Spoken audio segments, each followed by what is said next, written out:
Kelly, turn that thing off. There it is. No, there, all righty. Okay, one more time. Good afternoon, everyone. The time is now 5:32 PM. We'll call this meeting to order. It has been posted as required by state law. We do have a quorum of the commission, and I believe Commissioner Lopez will be joining us briefly. But at this time, I'll ask for everyone to please rise, and I would ask for Pastor Daniel Rodriguez to approach the podium for our invocation.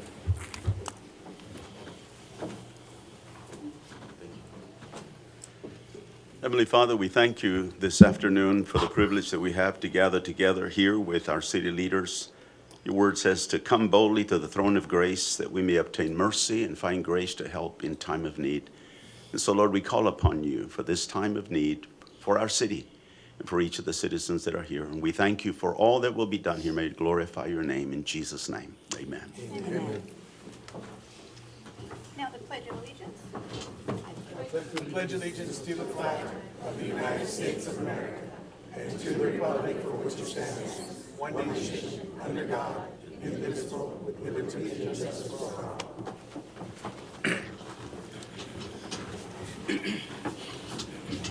All right. Mark, if the conflict of interest, please. Sure.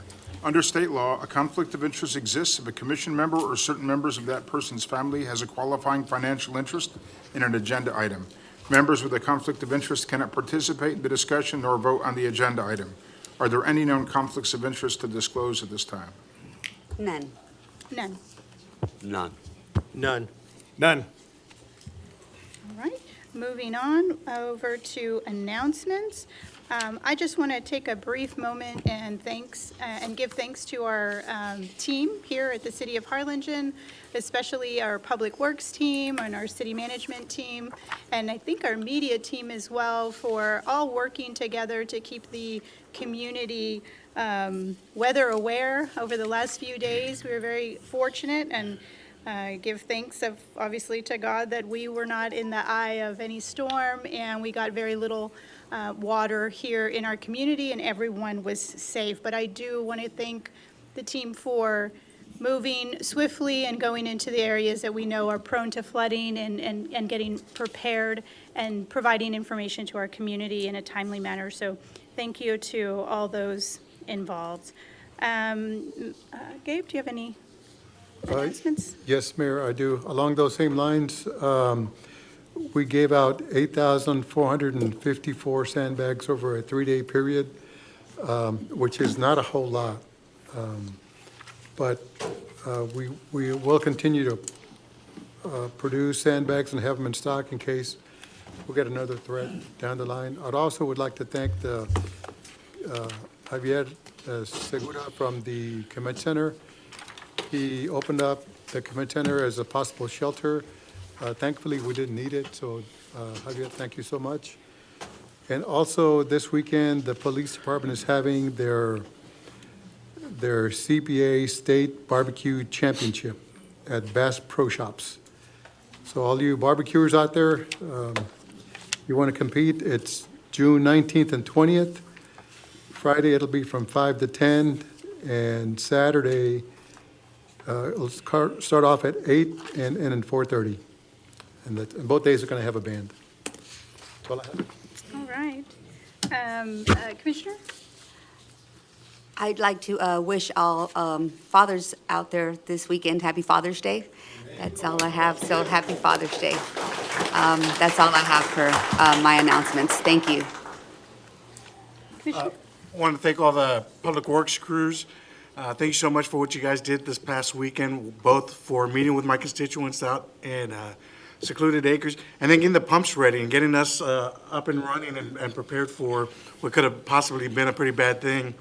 I was just driving in from Brownsville. I apologize for running a few minutes behind, and I already saw Hidalgo County's water already flooding McKelvey Park, right? Not too bad, but it's what could have hit us. And so we were blessed by the grace of God that it missed us this time, but we got to continue all the hard work we've been doing, and Public Works and all the different departments, thank you, but it's just a reminder that we have more to do. So thank you. Ready, Commissioner? I believe this is Saturday that I'll be all over the place on going through, finding out what's what we need to do in our district. I do realize that some I catch, some I don't, others I get calls or texts, and we work on it. So that's one. Secondly, yes, happy Father's Day to everyone here and those that are out there watching, especially my dad who's pushing 100. Actually, he's 100.5. So we'll make it work. Thank you and God bless. 100.5, sir? Yeah. Give him another week. Sounded like 150, right? I was like, man, I need the fountain of youth. All right, Commissioner? I just wanted to thank everybody. This last Thursday, I did have my town hall for District 5. I want to thank everybody that was able to go out there and make it, also staff that was able to be there as well. I want to also thank Prairie View A&M for donating the generators that we were able to raffle off. And also want to extend another congratulations to the 4 lucky winners. I know Mr. Valespino is one of them that won those generators. So again, thank you for being there, and thank you for taking interest in our city. Thank you. Awesome. All right, moving on, we have our proclamations and presentations. And first, I see Evelyn over there, Harlingen Animal Shelter Pet of the Week. Good evening, Mayor, City Commission. Tonight, Evelyn has brought Winston. Winston is a little terrier mix. He's about 7 months old. He's been at the shelter since about the middle of March, so he has spent a good amount of time there. He is currently vaccinated. He's up to date on all of his vaccines, heartworm prevention, flea and tick control, and he's just there patiently waiting for somebody to come in and adopt him. Anybody who would like to see Winston or any of the other animals at the Harlingen Animal Shelter can go to 1106 Markowski or give them a call at 956-216-5220. And just to let everybody know, on Friday, the shelter will have half-off adoptions. They're at the shelter. They will also be at sundown Friday night. Saturday, they will have a microchip clinic, so any Harlingen residents are welcome to come in and get a microchip for $10. And then they will also be at PetSmart in Harlingen doing adoptions. So they've got a very busy weekend coming up. So they look forward to seeing each and everybody who comes by to visit. Well, Winston is adorable, and I've heard that a man's best friend is their dog. Is that right? So there's Father's Day, lots of men in the room. So if you want to take Winston home and have a new best friend, you can find him at the shelter. Or if families are watching or here in support and want to gift a nice Father's Day gift, in addition to the family, is always nice. Thank you. Thank you both. And we have all different sizes. So if Winston isn't big enough, we have a Great Dane. So, I mean, we have all different sizes. So, Melinda, did you get everybody's name so we can? Thank you. Thank you. All right, moving on, we have presentation of proclamation celebrating Fathers and Father Figures Month. Good evening, Mayor and Commissioners. I'll be reading the proclamation. Whereas the City of Harlingen takes pride in the strength and resilience of its families and recognizes the Rio Grande Valley's rich cultural heritage rooted in the values of family, sacrifice, intergenerational devotion, has long been carried forward by the men who showed up day after day for the children in their lives. And whereas fathers, grandfathers, stepfathers, adoptive fathers, foster fathers, and all father figures, regardless of biological connection or household arrangement, make irreplaceable contributions to the emotional, cognitive, and physical development of children and are deserving of the city's formal recognition and gratitude. And whereas the United States Department of Health and Human Services, through the Administration for Children and Families, has established that financial and emotional support from fathers is directly linked to improved educational outcomes, increased health insurance coverage for children, and measurably reduced risk of child maltreatment and neglect. And whereas the Centers for Disease Control and Prevention has documented that increased involvement of fathers in their children's lives is associated with a broad range of positive developmental outcomes, and that children who benefit from engaged father figures demonstrate stronger behavioral, cognitive, and socio-emotional functioning across all income levels, with research indicating that the positive impact of paternal involvement is particularly pronounced for children in low-income households. And whereas children who grow up with an active father or father figure are statistically less likely to experience poverty, academic failure, or involvement in the juvenile justice system, outcomes of direct importance to the long-term public health, public safety, and economic vitality of Harlingen and the surrounding region.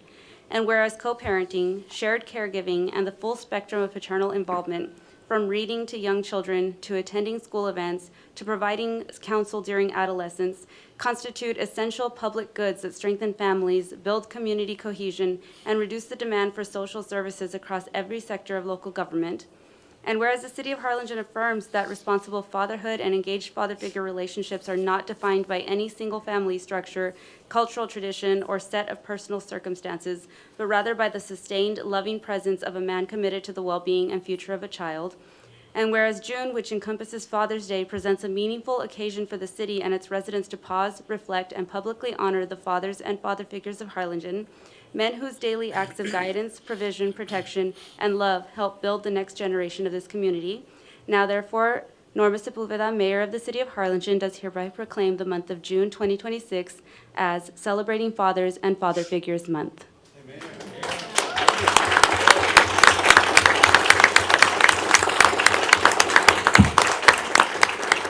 And we'd like to invite any representatives to come up and accept the proclamation.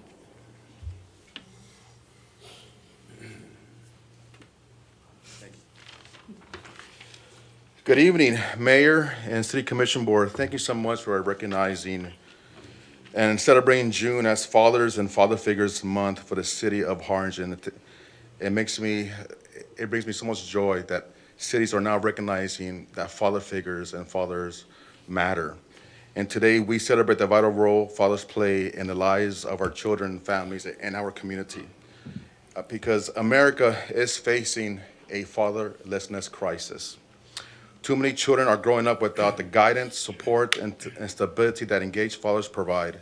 The consequences are felt throughout our communities, impacting educational outcomes, economic opportunity, public safety, and public stability. Strong fathers help build strong families, and strong families build strong communities. Fathers provide love, guidance, protection, discipline, and encouragement that help children thrive emotionally, spiritually, and academically. While we celebrate the many dedicated fathers and father figures in our city, we also recognize the importance of encouraging and equipping the next generation of fathers to embrace their God-given responsibilities. Being a father is not just about being present. It's about leading. It's about serving, mentoring, and loving sacrificially. On behalf of the faith community, thank you for this proclamation and for helping shine a light on the importance of fathers and father figures. Together, let us continue to strengthen our families and invest in the future of Harlingen, Texas, and this community. Thank you, Mayor, so much for passing this proclamation and for signing it, Board. And I want to especially thank Commissioners Frank and Commissioner Delia. Thank you so much for meeting with me and talking about this very important topic. And I thank you from the bottom of my heart. Pastor Dan?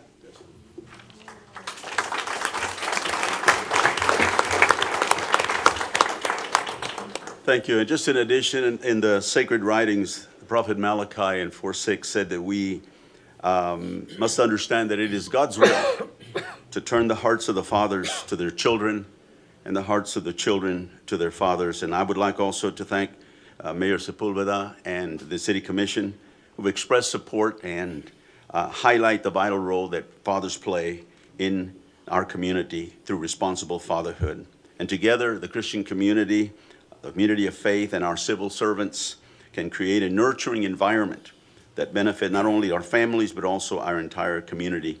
So thank you again for your commitment to this essential cause and for proclaiming June Responsible Fatherhood Month in our city. Thank you.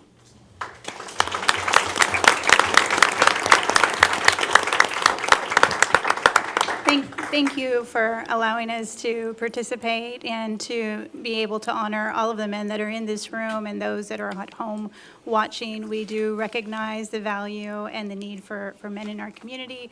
And as such, we'd love to present you with the proclamations you can take with you and invite all of the men in the room, all of the fathers in the room or father figures in the room to join us for a photo, including this big daddy right here.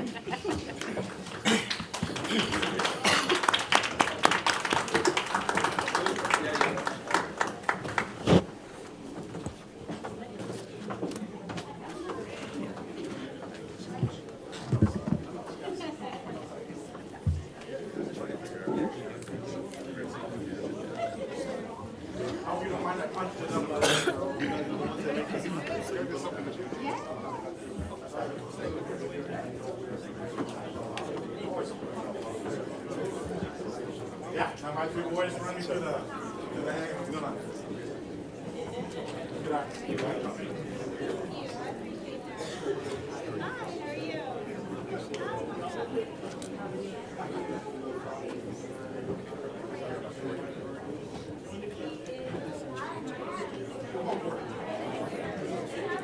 Yeah, I thought so.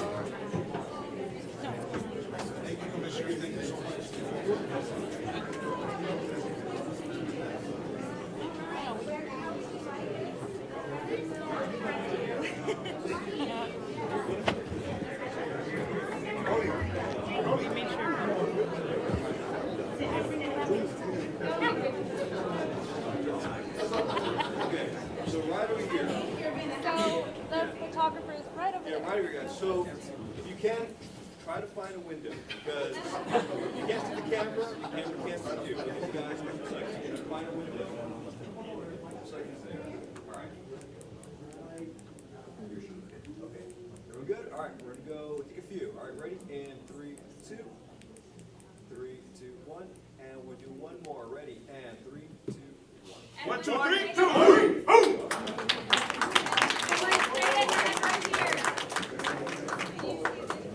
Ready? 1, 2, 3, and 1, 2, 3. 1, 2, 3. Man of God, 1, 2, 3.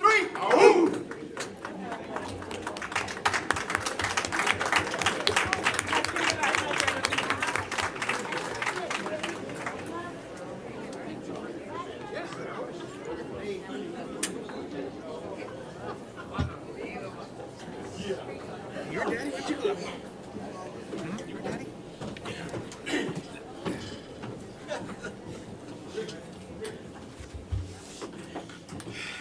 Do you see what it says?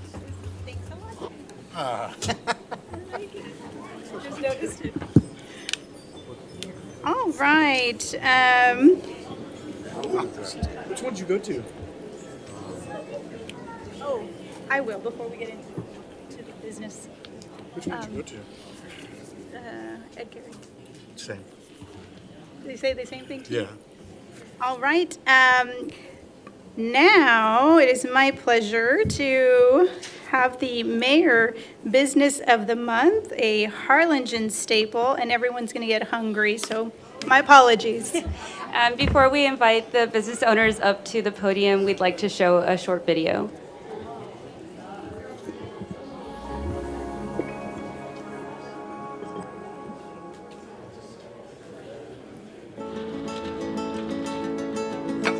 My name is Julie Charles. I co-own Las Vegas Restaurant with my sister Lori Davila.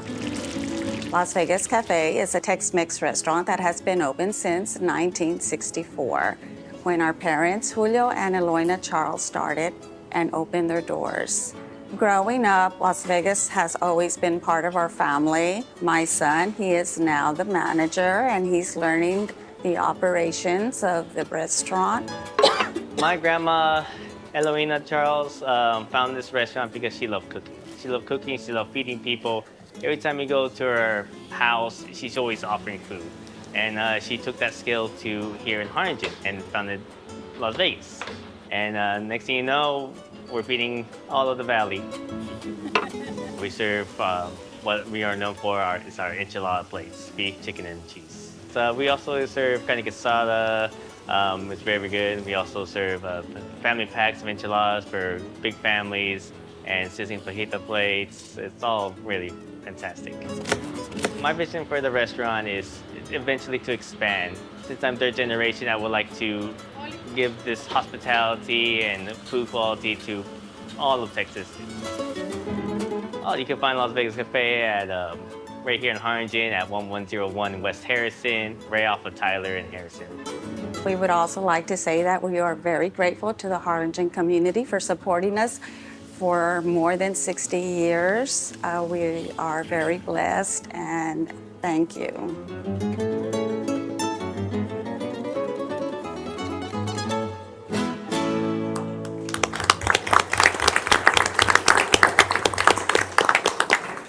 We'd now like to invite the business owners and representatives up to the podium to say a few words.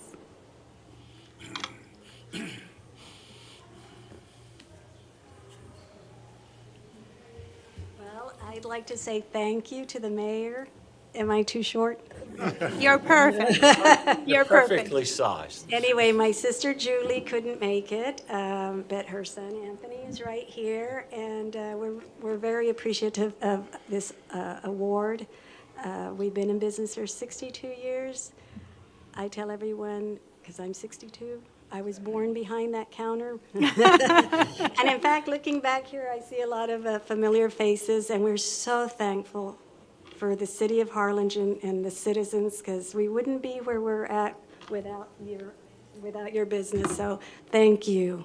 Do you want to say anything? Okay, so and that's about it. Thank you, Mayor and Commissioners. And I'd like to know who is our Commissioner for 1101 West Harrison. I need to speak to you, Mr. Morales. All right, I'll get to you later. Okay. Well, thank you so much. We do have something to give you as a token of appreciation for all that you've done for so many decades here in our community. Every single person that I know when I travel and I tell them I'm from Harlingen, they'll say, oh, I've been to Las Vegas Cafe and had the enchiladas, including my dad. Like he shouldn't really eat that. But that I will tell you, there has been a time, and I can say this now, I don't feel as bad, but he had been in the hospital and he was like, I'm just gonna eat whatever I want. Go get me some enchiladas from Las Vegas. And I took it to him. Yes, I know, a bad daughter, good daughter, I don't know, but sometimes you just have to give in, right, and treat yourself. But thank you for just nourishing all of our community. We appreciate you so much. We'd love to take a photo with you and provide you with your award. Thank you. All right.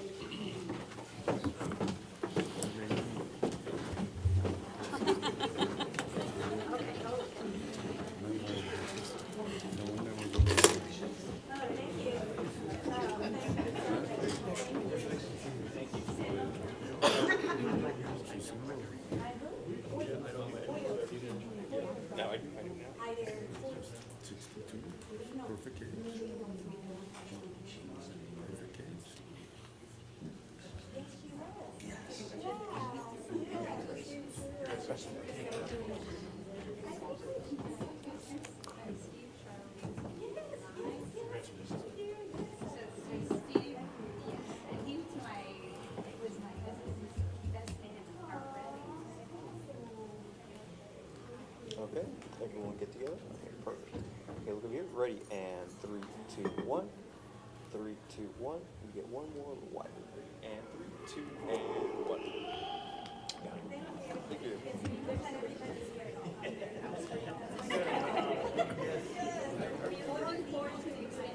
Thank you so much.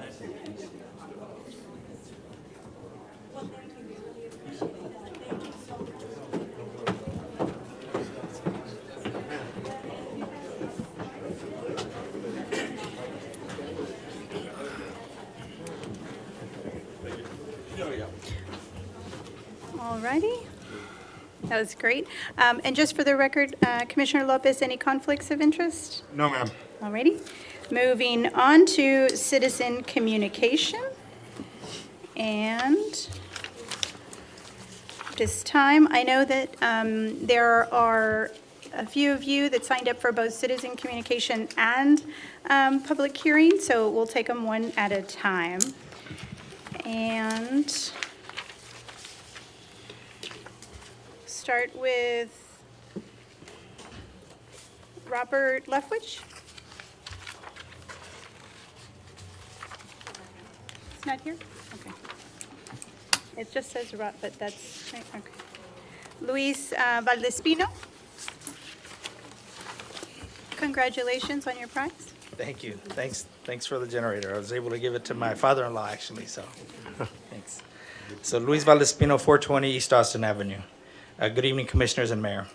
Today, I would like to make public some information that the Commission has apparently been unable to publicly discuss, and I would like to correct some information that has been put out there about a potentially 50-year contract between NS Energy, aka RGV Property Group, and HWWS that was signed in September of 2025.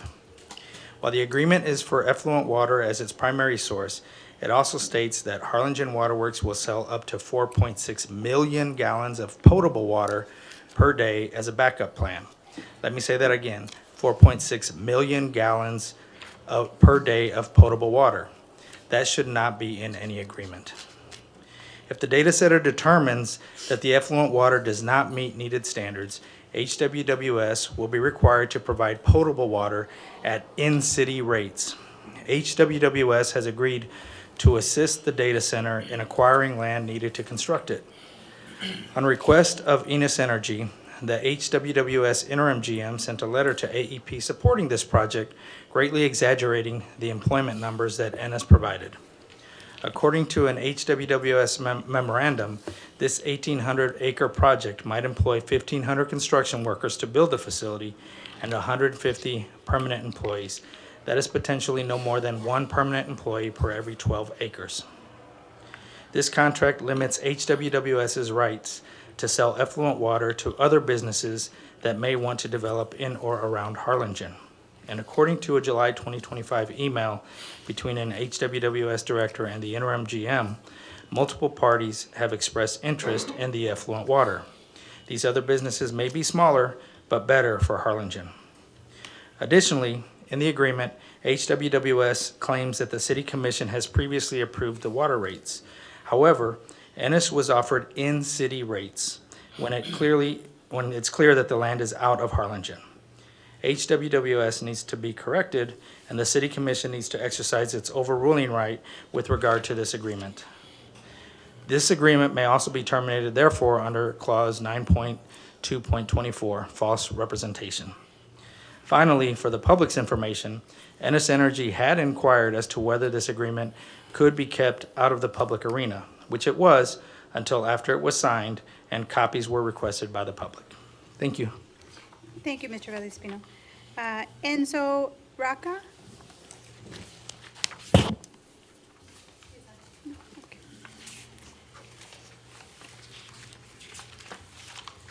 Isaac Newman?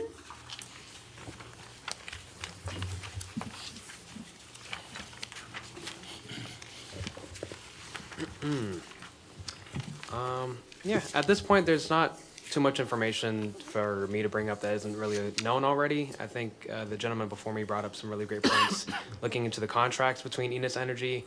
This is once again another example of how these corporations are trying to basically take advantage of us and screw us over while pretty much lying to us, presenting all these economic opportunities and kind of coercing us into chasing these opportunities when in the long term it's actually going to, pretty much screw us over. The benefits outweigh the costs.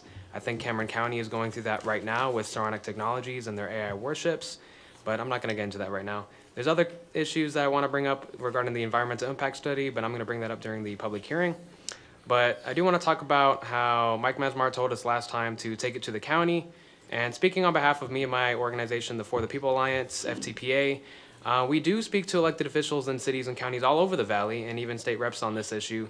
My co-founder, Deanna, actually attended the Cameron County Commission meeting yesterday morning, and Judge Eddie Trevino did not allow her to speak, even though she tried to sign up for public comment, showed proof that she received confirmation. What is that noise? I'm sorry. I don't know if I get more time for that, but anyways. Yeah, she signed up. She received confirmation from their secretary that she did submit her application for public comment, and showed the judge the proof, and the judge still refused to let her speak. And they hold these meetings in the morning. I work a full-time job during those hours, and the last time I checked, I haven't seen many of you guys at these meetings, and your job is literally to represent us. But that's also a suggestion. If you guys could attend these meetings, that would be awesome. But that's not the point. But anyways, I do want to mention, in recent news, San Marcos did pass a ban on AA data centers along with other cities and counties across Texas. Even Greg Abbott is starting to change his tone on AA data centers. I want to remind you all that just 3 to 4 months ago, most people that I spoke to would say that these data centers were inevitable. And I knew this wasn't true, so I kept fighting. I'm not Mufasa, but I knew everyone was lying. Thank you. That's going to be my time. Thank you, Mr. Newman. Angela Valdespino?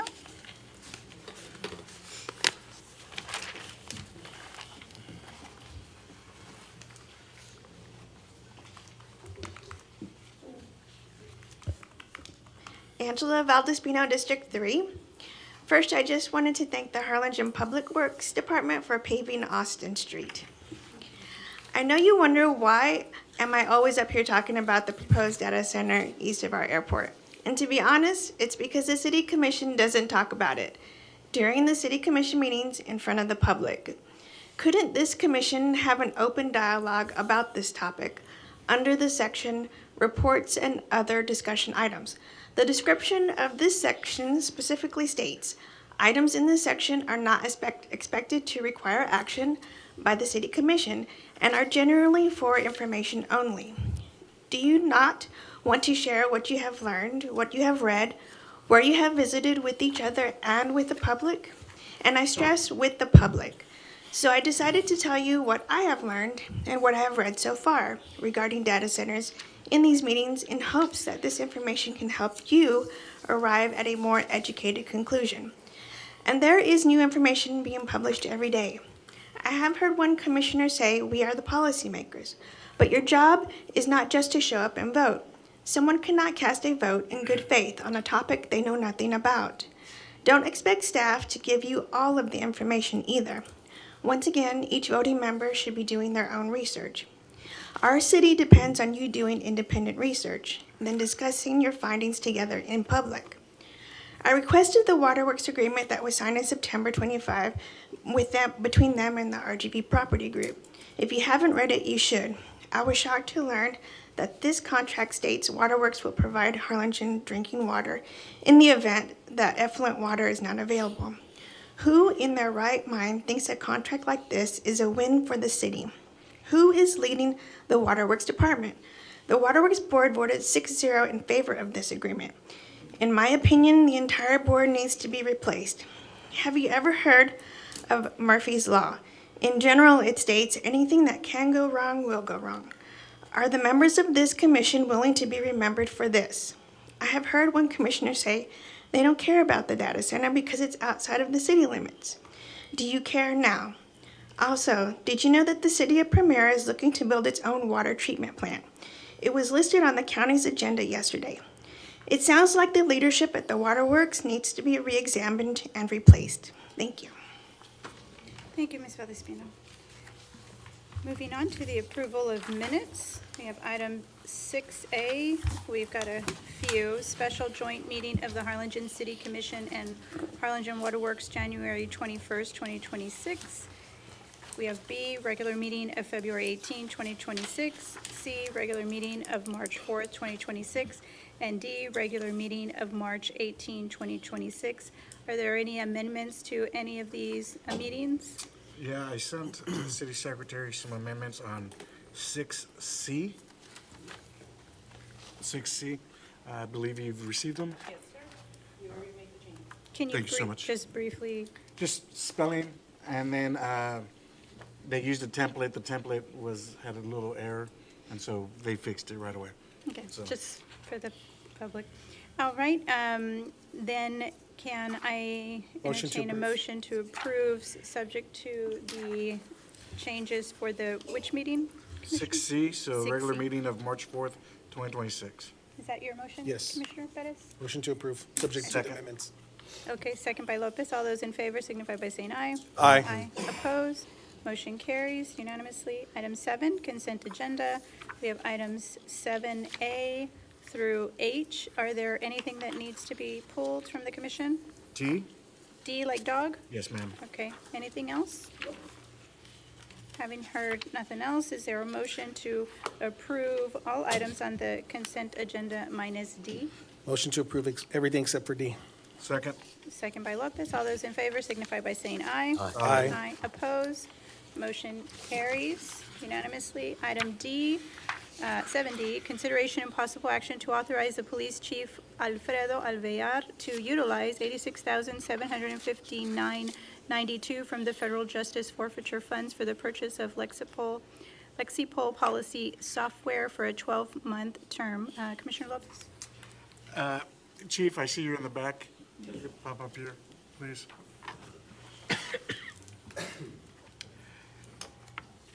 It's my understanding of the review of the contract that what this is it's just updated policies for the department, correct? Yes, and allow us to be a little more transparent, and allow for us to be up to date on legal matters related to policy. It's backed by professionals and legal representation. What concerns me about this, Chief, this is my bailiwick, right? This is what I do at the county. And 86,000 just seems like a lot. The law doesn't change that much, right? The Fifth Circuit isn't bringing down case law that quickly to change, right? And official immunity really hasn't changed very much in the last 8 years since I've been there. HR, discrimination for hiring hasn't changed that much. And so my concern about this is it's 86,000. We're getting like a 50% discount for some of it, right? And I think it's like 149 different policies. Can we not, Mark, just hire a firm and/or you to just create the policies, and then every 2 to 3 years we update it? Because it'll be a lot cheaper if we do it that way, because this 86,000 is for a 12-month subscription. And that means next year we're gonna have to pay it again, and so on and so forth, right? And so what I want, Chief, and I don't want you to think that I'm blocking you, but I think you have better things to spend $86,000 on, or $87,000 on, for other things you all need, whether it's equipment, whether whatnot. And I think that this may not be the best use of that money. But I recognize that it is forfeiture money, and that you have unique discretion over forfeiture money. Yeah, we just want to make sure that our officers obviously are protected, the citizens are protected, that we abide by policy and, like you mentioned, yes, laws, not every law changes every year, but we don't want to be that department that misses that one legal item that gets us into trouble, right? And so that's what we're looking at, right? Making sure that we're covered every angle. And I get that, right? Like with the Sheriff's Department, we work with T-Cole when there's updates, right, to the administrative code or the occupations code. And we will update, they'll send it to me and I'll update it for the Sheriff's Office and the constable deputies, but there's some other items in there that we were looking at, like training, tracking, internal affairs tracking, field training officer tracking. I mean, there's some other items that with this program, we'd be able to get rid of probably, I think we were looking at three platforms. Other separate platforms that would be in one integrated. But we can discuss it. I mean, it's something we can continue discussing. We don't mind. Yeah, I mean, the only thing is, there is, other than them just providing a policy, by hiring an independent company that has standardized national policies, there is a little bit of immunization from policymaking liability for 1983 cases. So there are legal reasons that going this way is prudent for the commission. And also, this is the implementation cost. It does drop to under 55,000 recurring. Annually, recurring. But as far as the other platforms that they integrate well because pursuit analysis, use of force reporting, the IA features that it has, citizen reporting, complaints, and compliments, and then some of the other functions that it has can help us centralize all those different. We have different softwares for kind of everything, and we're just trying we're able to group them together. Those are the three that you have that this will replace. What would the cost savings be when we get rid of those? Probably about 40? 30 to I 40? believe 20 to 25,000. Okay. For all three? Eat up half the cost. But if I'm mistaken, it's going to drop from 80-something to 50-something. So it'll, within a year or so, basically, And then if we, pays for itself. if it's something that we see that's not working for us, I mean, I know we took a big hit, but I think it's a matter of liability. That's what we were looking at. And we're just trying to make the department better, more transparent, and with this, we'd be able to, the officers would also have access on their phones to their policies, and like I said, the public also would have access to our policies, and they'd be well-written, et cetera. But it's something I don't mind looking at it, and we did have some deadlines, but we're willing to work with the city and making sure that we do have that our liabilities are covered. Mayor? Yeah. So Commissioner Mesmer and then Commissioner Gomez. If I may say, this provides a level of legal protection. Yes, sir. And laws do change. So And- the difference is, as opposed to having the city make its own policies, which would have to be evaluated on one-on-one, you're adopting a standardized policy that's national, based on national standards, is constantly being revised as different circuits. And It's also we- state-specific. Yes, so it and all we would have also- three of the most august, honest lawyers up here. But there are lawyers who aren't. And we've got to protect ourselves. Is that a jab at lawyers? It sounded like a jab. I've got a whole slew of lawyer jokes. There may be so many aspiring lawyers in the audience. You know, Commissioner Gomez? We have what do we currently have? We don't have anything, we have a mixed match policy from different cities. You're talking from the previous administrations that have served here. Just a capirotada policy, right? and what is it just- costing us? Whenever somebody does, or records, open records, or they challenge us, maybe in civil court over something, a process that we did wrong, et cetera, I think that's what we're looking at. I mean, I can tell you right now that, because we've changed administrations so many times, and each administration we had somebody that came from El Paso, somebody came from Austin, somebody came from Garland, Brownsville. We have literally, our policy is made up of different cities from all over. If I could please. Yeah, no. This would, The microphone. oh, I'm sorry. This would definitely help to standardize that. And one of the big things about it is it's legally vetted with national best practices.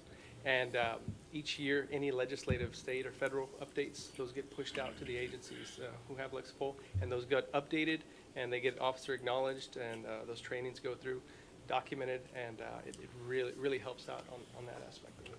As far as, litigation down the road or anything like that. Thank you. So, capriotada, is that a legal term? I could add it in there, just make sure I define it. So, I will just say. I apologize. No, you're fine. I understood. I understood, Chief. So, I agree with Daniel in terms of the reason and the concerns, given that it seems to be that the Fifth Circuit is probably one of the slower circuits in coming down with new guidance and new case law, new directives.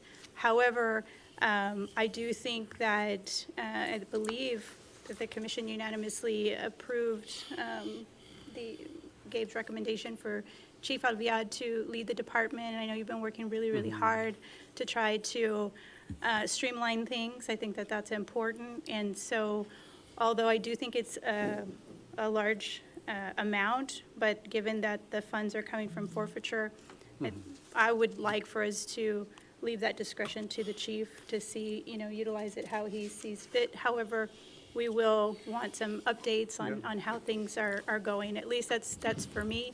I think you're probably best positioned to know what you need for your department. Thank you. Where do you anticipate future funds coming from in future years? We conduct a lot of seizures. Forfeiture funds. Forfeiture funds? That's the answer. Yeah, If that's the forfeiture. answer, Yeah. then it's your money again. That's my point in terms of accountability, like, so if you're going to come back and say this was great and now we need to absorb the cost, there'll probably be more discussion. Yeah. We agree. Okay, so if we're going to move forward for all future years, that this will be coming out of forfeiture funds, then I'll make a motion to approve. Okay, I'll second. Second. All right. Okay, so we got a motion from Lopez, second from Gomez. All those in favor signify by saying aye. Aye. Opposed? Motion carries unanimously. Yeah, appreciate it. Thank you. Thank you, Chief. All right. Moving on to reports. Is there any report from Mr. Gonzalez? No, ma'am. And no staff reports, correct? No. Okay, we'll move on to public hearings. At this time, we will open the public hearings. I acknowledge that some have signed up for public hearings. When I call your name, then I'll ask you to approach. I don't believe there's anyone here for item A, so just bear with me. As we open up the public hearing on 9A, public hearing for an SUP to allow an adult business microblading studio in general retail district located at 310 South I Street, bearing a legal description of Lot 6 and 7, Block 1, Benuez subdivision. And this is for Ms. Daisy Nieto. At this time, we'll open the public hearing on item 9A. Having no one here to speak for or against this item, we will close the public hearing. Item 9B, public hearing for a rezoning request from Neighborhood Services District to Residential Patio Home District for Lot C, 1, Block 1, Dixieland Crossing subdivision located on the south side of Garrett Road, approximately 795.17 feet west of Dixieland Road. And the applicant is Moore Land Surveying. See him back here. At this time, we'll open the public hearing on this item, and I do believe we have Herman Montemayor. You could just state your name and your district or address, whichever is convenient. My name is Herman Montemayor Jr. My address is 2501 Garrett Road. I'm asking questions about the rezoning of the promise we had, Mayor and Benet, about having a adult facility built next to my $1 million home. And now they've changed it. The owner contractor's changed it. He wants to put 10 garden homes with 10-foot easement to the back end of my home from the front to the rear end of my house. I'm going to have 10 new neighbors, and I'm going to be having 10 back doors on my property that I have to face every day. I can't sleep at night thinking about that they have changed this. We talked about it. Said, well, we'll go ahead and go with this project. The middle project they have right now, the subdivision in the middle, there's a home there. Been a month. It's still in wood. It's just nobody's working on it. All the properties in the middle subdivision are all still up for sale. They haven't been sold. And I'm sitting there every day driving to I have 1.6 acre, which is exactly the same size that he's trying to do with those 10 garden homes. I talked to Joel on the plan zoning. He mentioned there was 3 different locations in Harlingen. I drove to those today and I took pictures, and I noticed how 10-foot, the back door is 10 foot, and I'm going to be driving into my driveway to my house. I'm going to be passing 10 different houses and 10 different backyards. 10 foot. 10 foot is like from there to there. And I don't know why they're changing it now. So what am I going to do?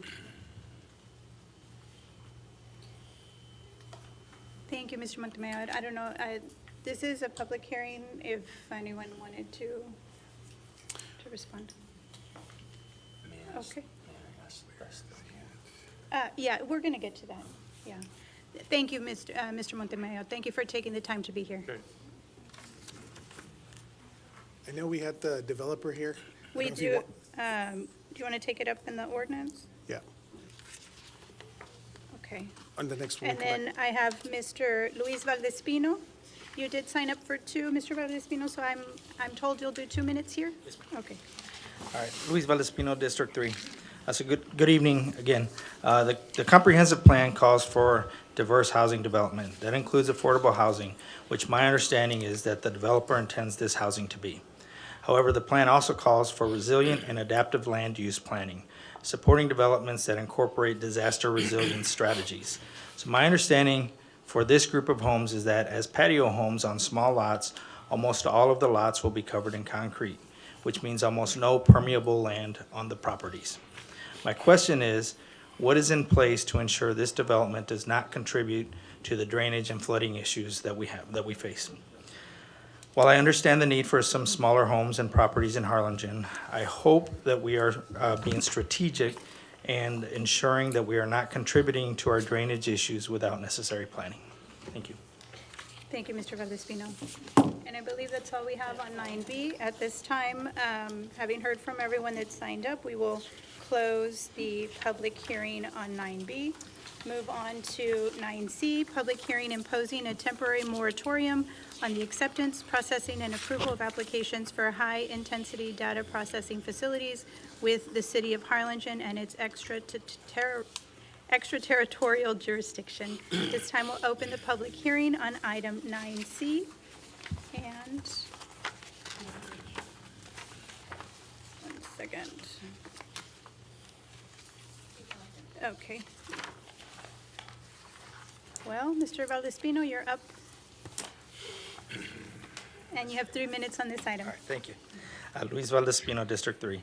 Good evening. I support the moratorium in the hopes that Harlingen is creating meaningful zoning codes for within the city and the city's extraterritorial jurisdiction.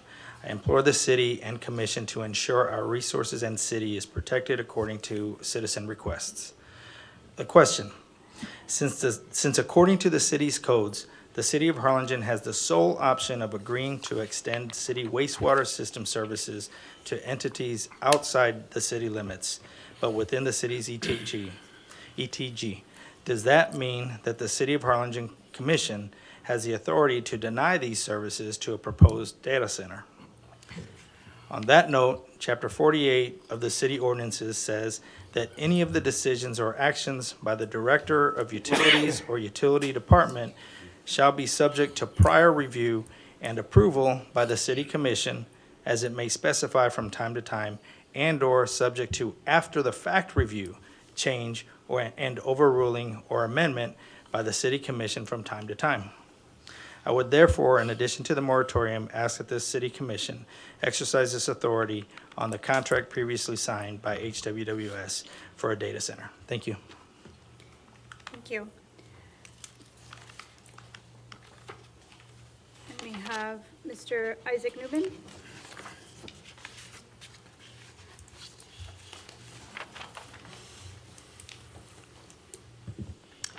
Isaac Newman, District 3. I also support this moratorium. I think by now we're all aware of the extreme demand that these data centers would have on our water supply, especially given that cities around us are experiencing droughts. We've all been made aware of the noise levels, contribution to rising temperatures, and the impact on wildlife, etc. I think that this ordinance, does it come with an environmental impact study? Is that something that we're conducting? Or, well, I believe that that's something you guys should be doing during the period of this moratorium, and I hope that's what it's for. I did want to bring up that with this data center being built so close to our airport, there are some concerns that you all should look into while you conduct your environmental impact study. One being how the construction itself likely involves building new power lines, transmission towers, using cranes, etc., can impact the airspace in the area. High-intensity site lighting, reflective roofs, and security lighting can create pilot distraction and visibility issues. There's large infrastructure demands that can increase the likelihood of outages, and it would not be a good idea for an airport to go through a blackout. We already have firefighters occasionally responding to fires and plane crashes. Backup generators, fuel storage, battery systems, and industrial cooling chemicals and high voltage equipment can also increase response complexity during that time. The development of the data center also restricts the opportunity for expansion of the airport if ever needed. It would be very ironic if a project that promises growth and opportunity would actually be limiting our expansion 10 years down the line. That's all my comment for today. Thank you, Mr. Newman. This time we'll close the public hearing on item 9C. And That is all we have for public hearings. Moving on to item 10A, consideration and possible action to approve an ordinance on first reading for an SUP to allow an adult business, a microblading studio in general retail district located at 310 South I Street, bearing a legal description of Lot 6 and 7, Block 1, the Benoist subdivision. Mark? An ordinance amending the Code of Ordinances, ordinance number 16-8 of the City of Harlingen, to issue a special use permit to Daisy Nieto to allow an adult business microblading studio. Is this the right one? Yes. In a general retail GR district located at 310 S I Street, bearing a legal description of lots 6 and 7, Block 1, Benoist subdivision. We do have in your packet, and we have Anna. Is there any questions from the commission for Ms. Anna? Yes, is there any opposition to expanding the operations, the hours of operation? I don't think so. If I recall, it was like 8 a.m. to 6 p.m. And in the past, when we've had these microblading, we've usually given them more hours in case they want, they have a late customer or an early customer and whatnot. So do you have any recommendation on hours we should extend it to? Not really. I mean, we're going off what the applicant requested. Is the applicant here? I'm not sure. I don't think so. Oh, yes, it is. Okay, go ahead. You want to ask her? Hello, ma'am. Hello. In the past, what we've done is try to, if you want to extend your hours, so let's say you have something like a client and you want to do it at 7 p.m. and your hours till 6, you wouldn't be able to. And so what we try to do is give you more hours to avoid you having to come back here to Sure. request it. So what is the maximum amount of hours you would like what time to what time, and then we can just approve that? I would say 8 p.m. latest. Okay, so, you want to do it like 5 a.m. to 8 p.m.? Sure. Okay, Perfect. let's do that. Thank you. You said 5 a.m.? Yes, sir.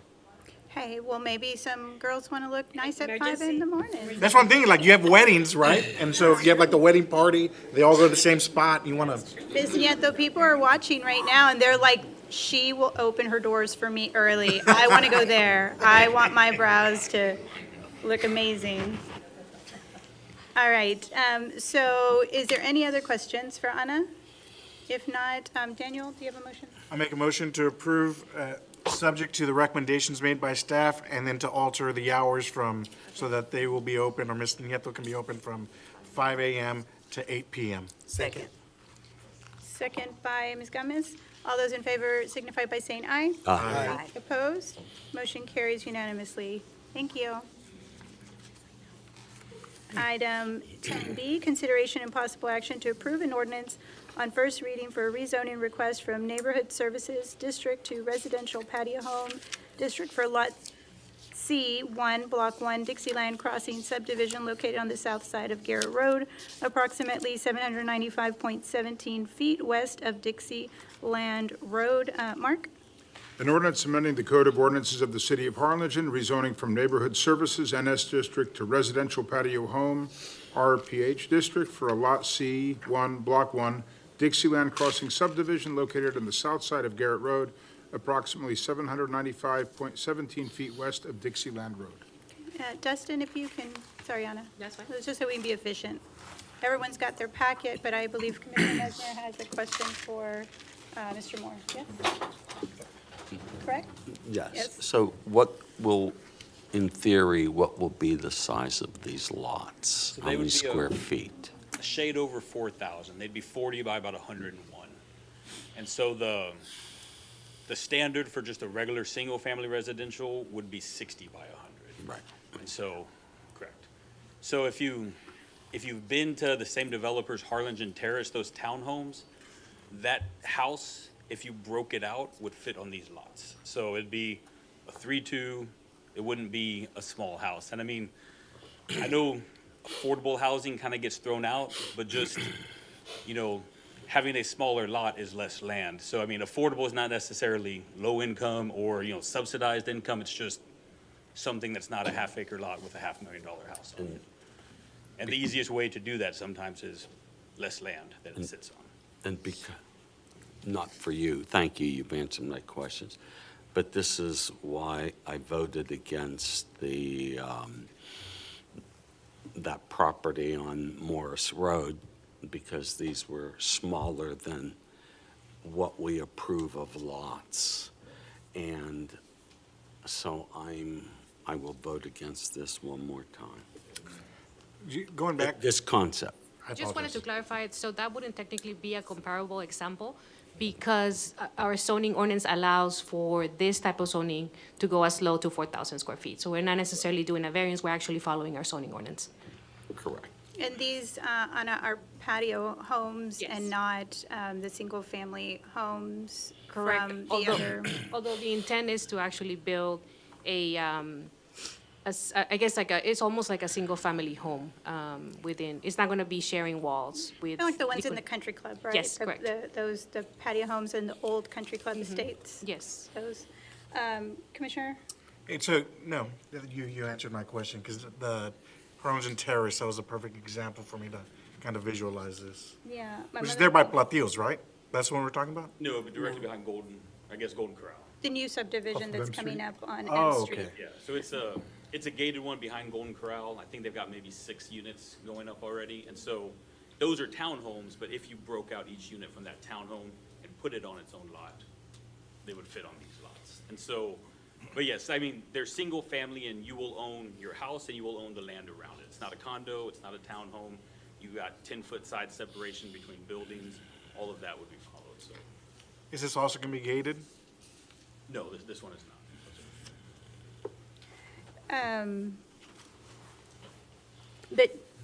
So the patio homes that they have at the country club, and then they have them at the country club estates, and then we have some over, I think they're the Elizardes project over on Ed Carey. Is that like on that side of town? Is that right? Or did you do that one? We didn't, but so those are more along townhome lines than patio homes. Okay, because they attach. Some attached, but you don't own the land. It's all, you own your foundation and that's it. You don't own the green space between. Okay, This, you would own your postage stamp, okay, your property as well. okay. And then can we get the developer? Can you talk a little bit, Mr. Carranza, on green space? Yeah, absolutely. So it is by FHA and conforming standards for a mortgage, VA, USDA. It is a single-family home. You will own that property fee simple. You're not sharing nothing. There's no common area. It's going to be a patio home is basically, that's what they termed it. It does follow every single code. We'll go through every building process. I build a great product. I can't, it looks really nice. They're affordable. I mean, it depends who you ask what's affordable.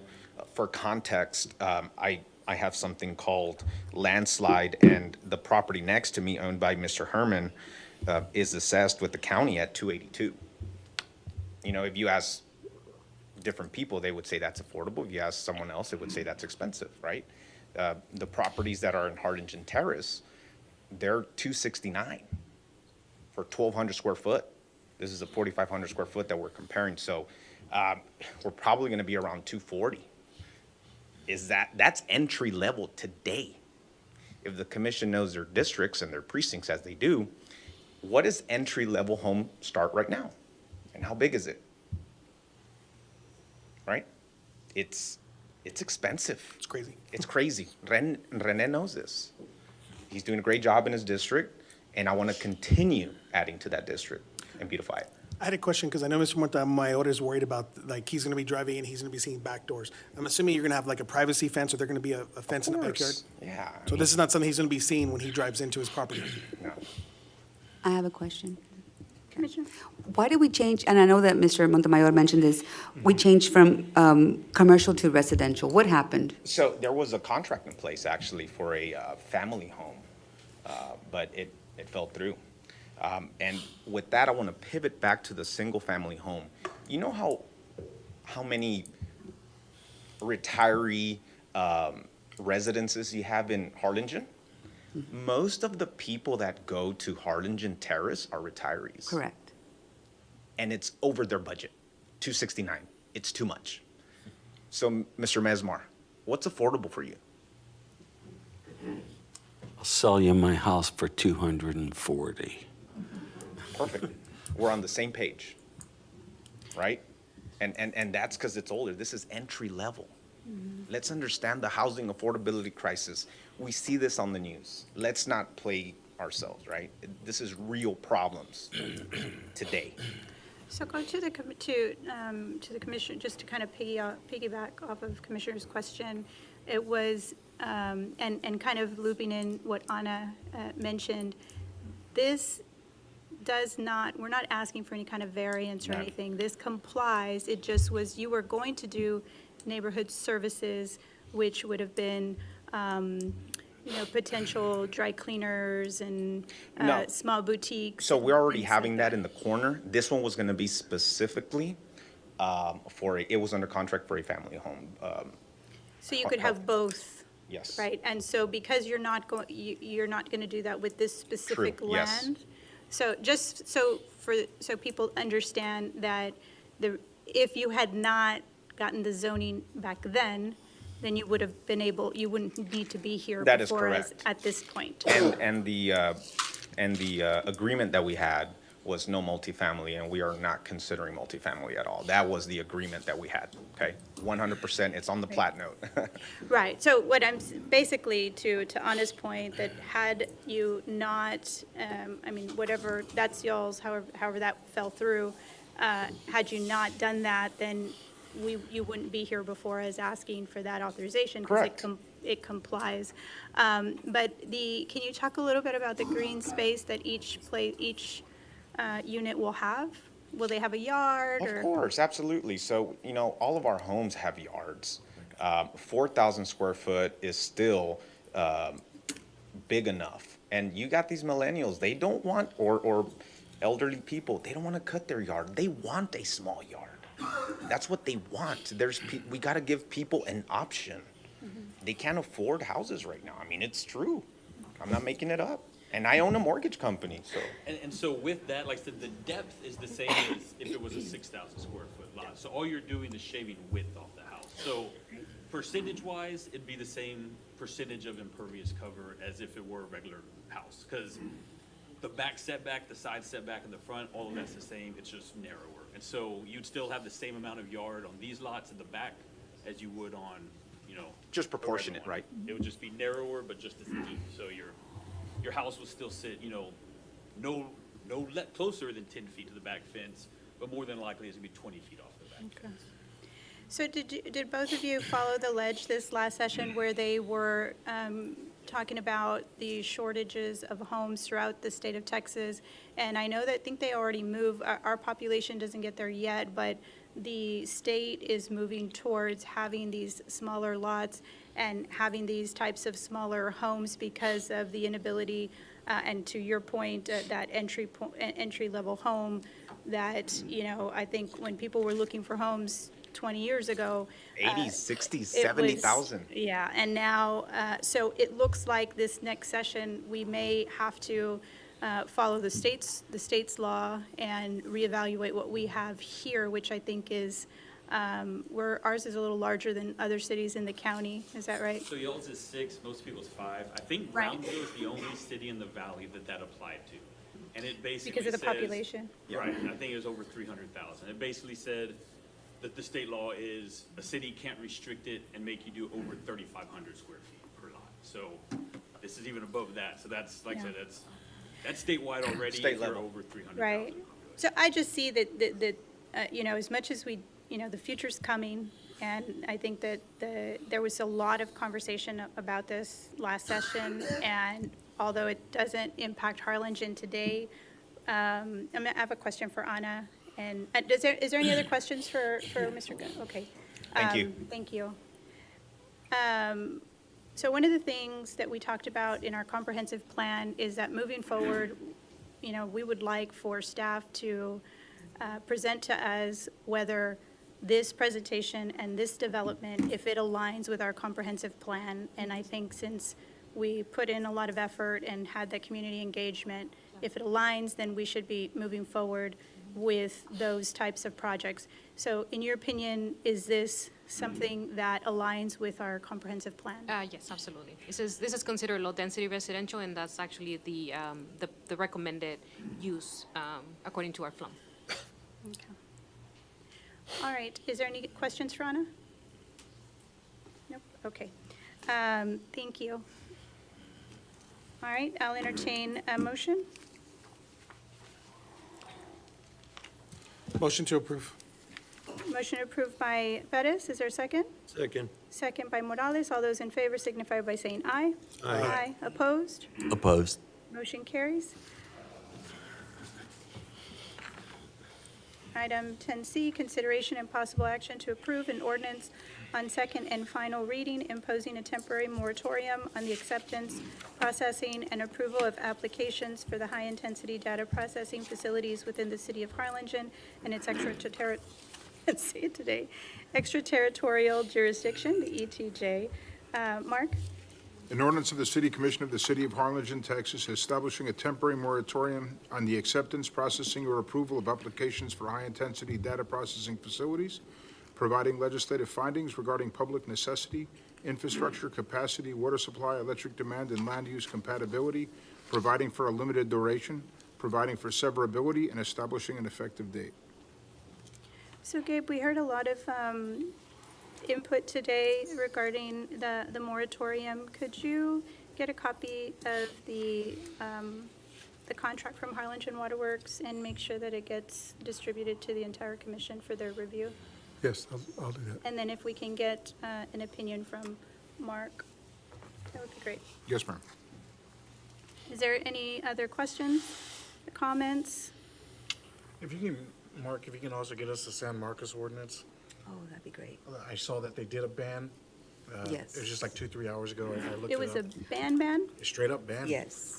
I'm sorry. I want to see how long it holds. The county? That's my, no, because the The county, city- there was a county that banned it, and then within like a week, they got sued and That boom, lifted. they got rid of it. Right. San Marcos just did a ban, and so I'm interested to see how they did it, one. Two, I think I sent you an article, Mark, like a week or two ago, about that city in California who voted, who, did like a charter amendment, I believe, something of that nature, to get rid of it, or to completely ban data centers. I know that hasn't been challenged yet. And so I would like to understand at least the basis of their logic, of their legal reasoning, so that we can consider that moving forward. Yes, Commissioner. And if you can keep us, if you see any articles about challenges, which I anticipate they're coming, if you can keep us, That's, it's going to come, yeah. I think. I agree. So, stop that. So, and another thing, were you done? Yes, ma'am. So I did find it interesting that in other states, they can put it to a vote to the community. I'd like to know if that's something that the city can do in terms of if there is a project coming into the community, whether it be in our ETJ, if we can put that for the community to decide if it's what they want, if there's any legal impediments to that.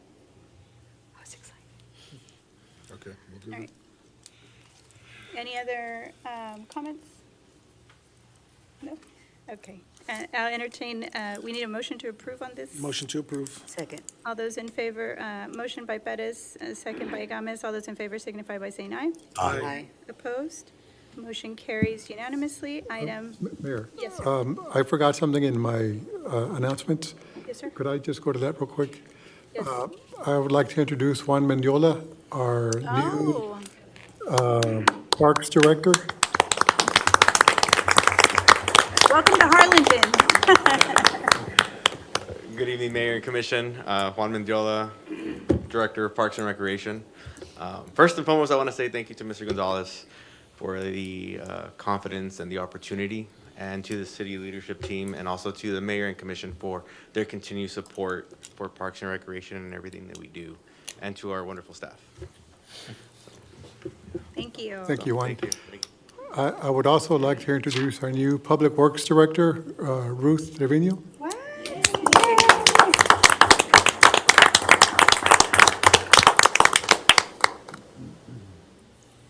Thank you. Thank you for the opportunity, of course, to Mayor, City Commission, and Mr. Gonzalez, as well as Mr. Garcia and Mr. Torres.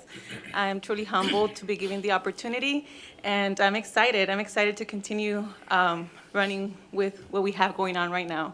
super proud of our team, and again, super humbled for the opportunity. Thank you.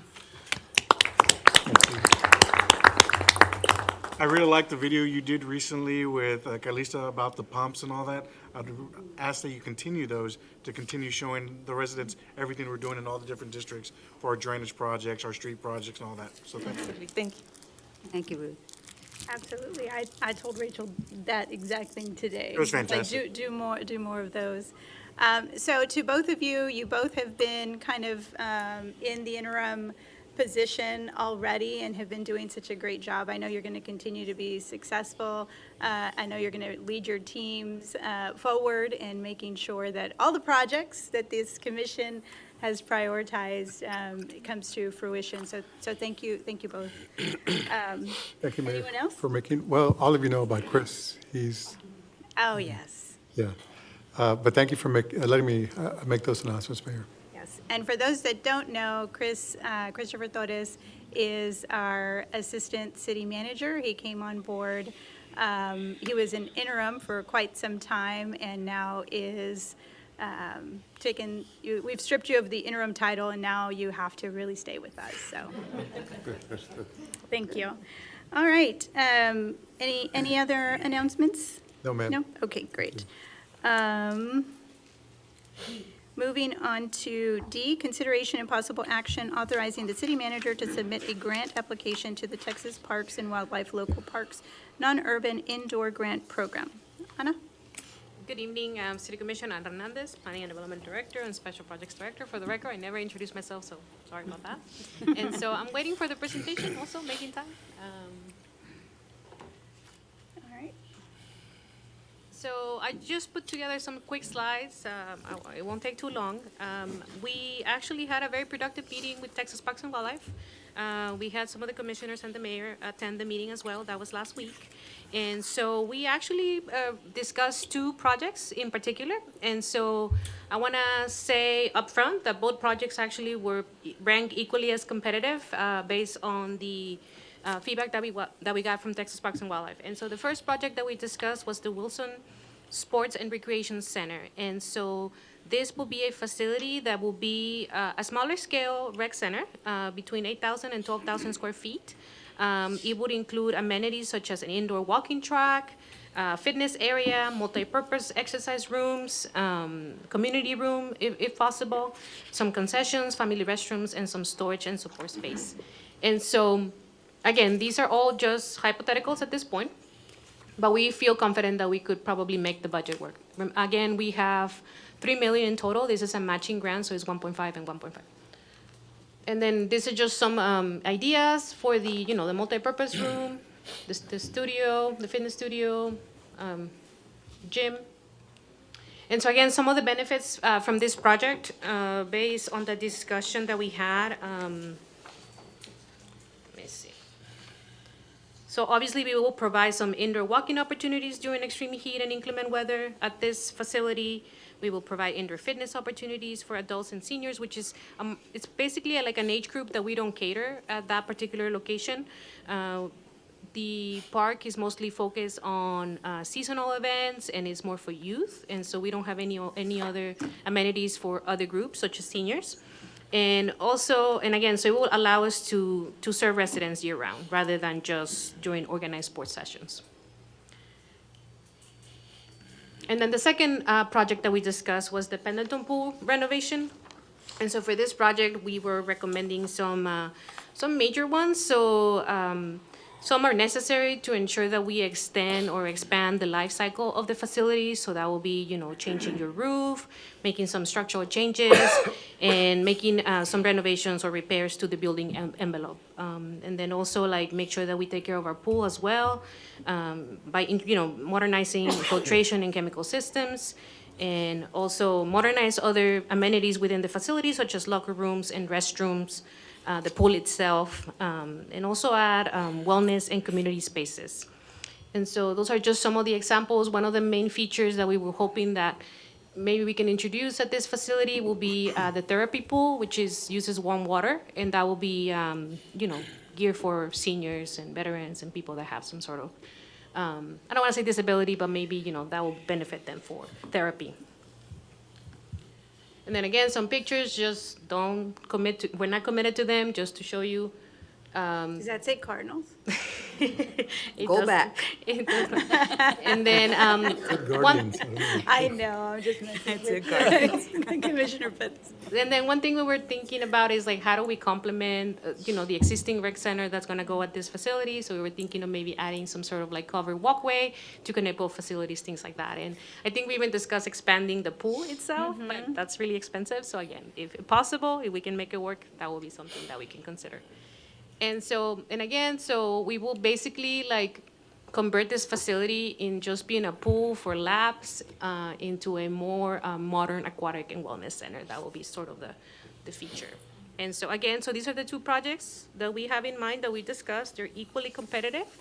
And so we're here to ask for your direction as to like which project we should probably submit an application. So first of all, thank you for putting together the meeting and accommodating schedules. I really appreciate it.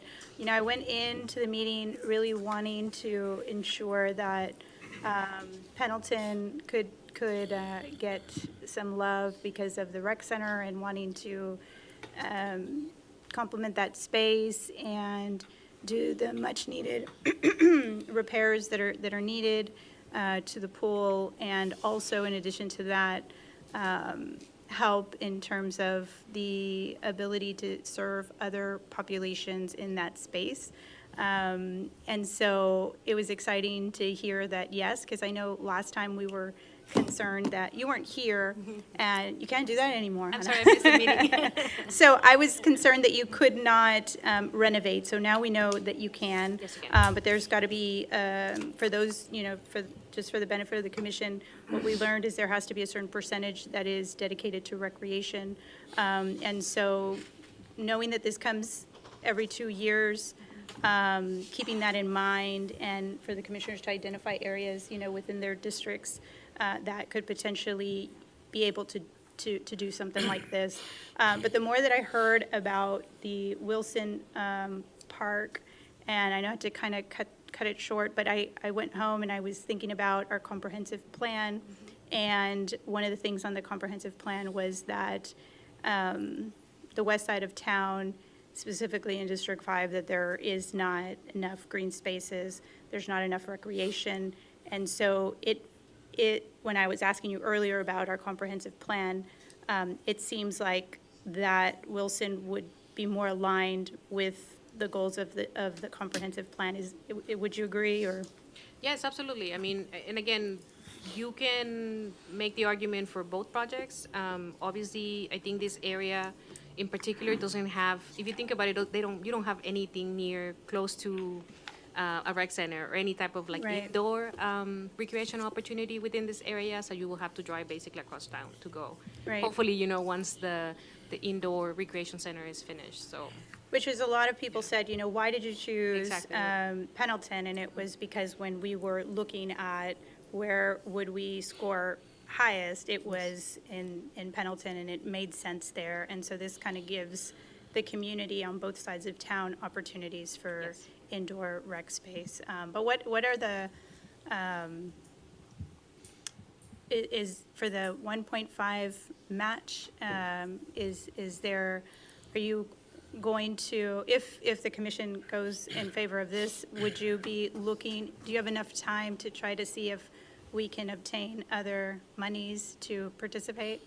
So we don't have enough time to request funding for the match, to contribute towards the match that we can say before we submit to the Texas Parks and Wildlife. But you see, the same thing happened with the rec center. We went through the motions, and then, the Legacy Foundation kind of that project will open up, and Right. then that was the opportunity. So we will do something similar.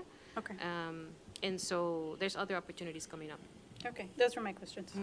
Is there any questions from the commission? No, I just want to reiterate what you were saying. My push, like you guys know, I'm always pushing for my district, but this is one of those things that really our side of the west side needs.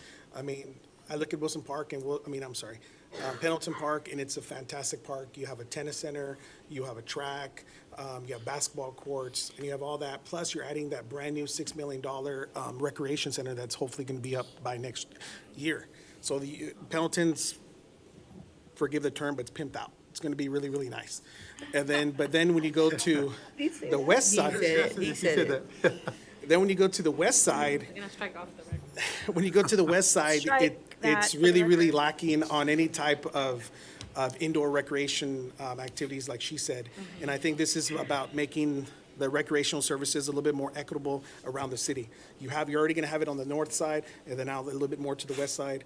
And plus, a lot of the subdivisions that are coming up are on the west side, and we're gonna have, the population boom is happening on that side. And I think the people on that side, in the west side, need something that they can go and do yoga, Pilates, or they could go walk around indoors, or, you know, play basketball, whatever it may be. And I think that's why I think this is a little bit more in line with, like, kind of like what the mayor said, more in line with our comprehensive plan and something that the city needs. I would ask, is it possible, I was thinking about, you know, tournaments, and I know it's something that you've been kind of pushing for the city.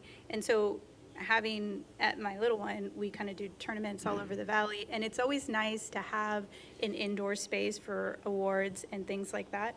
Would this space have room for that? I saw concessions. Is that the idea, that where you could bring people in, and then if there is a tournament, that you can present awards indoors? Yes, because especially with our heat, and I know that's, well, he left, but that's something I've been working with Juan with. Oh, he's right there, I'm sorry, I didn't see. We've been talking about upgrading some of the softball fields so that way we can get more tournaments inside. And I think this would be a perfect complement to that, because the whole point is that we want to drive, you know, tournaments this way. I know Daniel's a big proponent of that. And so one of the purposes of having a community, like a multi-purpose room. Is that what that is? Yes. Okay. Does Bellington Park have that multi-purpose room as well? It will. It will, with what we have right now? Because what we've said also is that we need to have, what we currently have has to be built, and we have to finish what we have and move on to the next. We've all agreed to that. What I've heard in our meetings is what we have is finish that one before we move on to something else.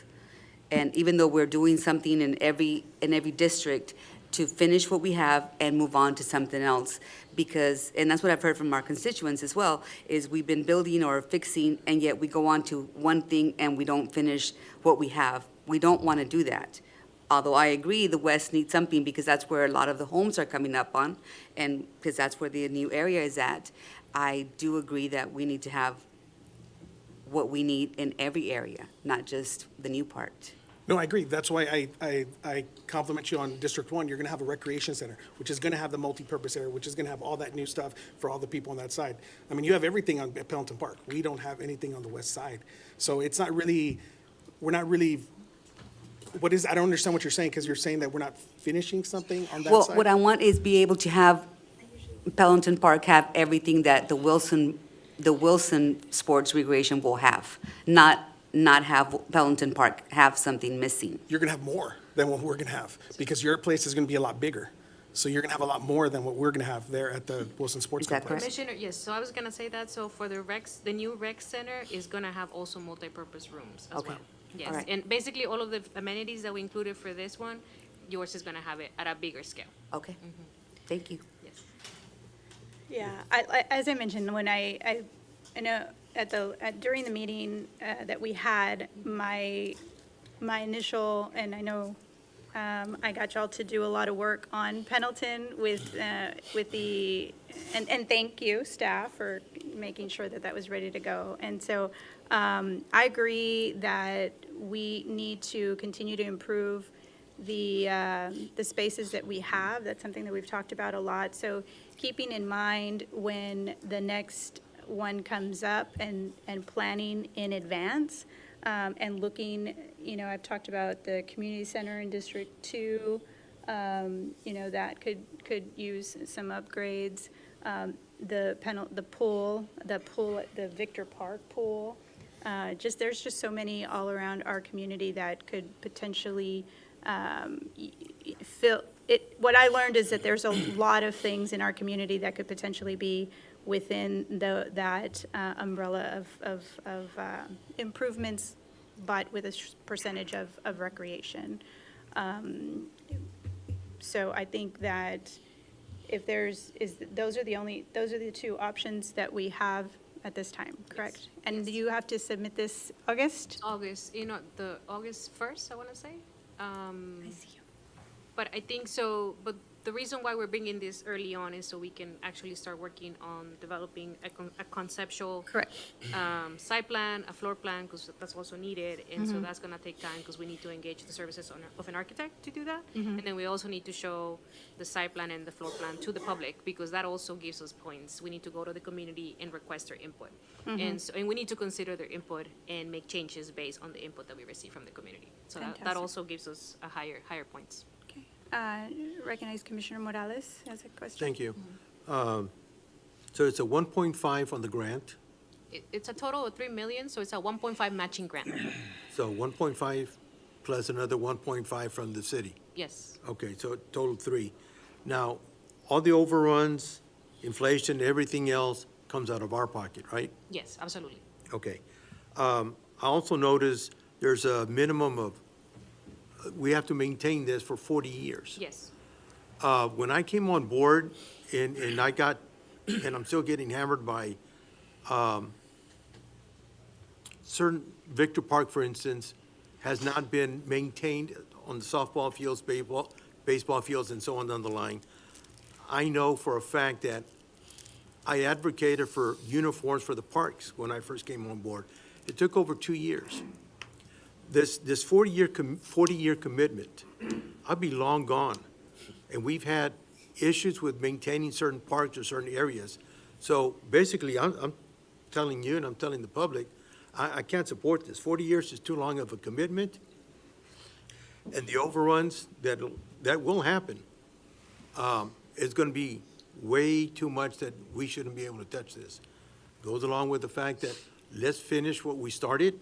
I know Victor Park is finally going to get this splash pad. Yes. But that's been on the books for a lot longer than we want to give it credit for, if I'm not mistaken, okay? So I want to see us finish what we started. Whatever we're working on right now, whether it's Victor Park, Arroyo Park, Wilson, and so on down the line, we need to finish that up before we take another leap and say, bring in more, provide more monies for parks. But that's, Okay, so That's my- Commissioner, just let me clarify. So are you saying that you're not supporting for us to submit an application? correct. So I'll be a For nay on any this one. application? On this one, yes. You don't want us to ask for money? Like this is free money?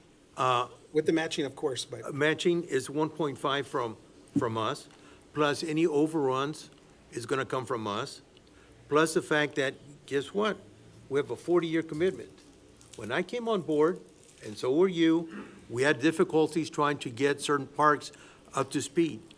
I got pictures for that, and I had, in fact, when the mayor had her first coffee with the mayor, I ended up going to Victor Park, and I saw what needed to be done. But by that time, it was going to be on the works to where it was going to be worked on.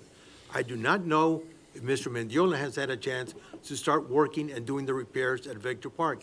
That's just one. We've been able to improve the parks, yes, we have.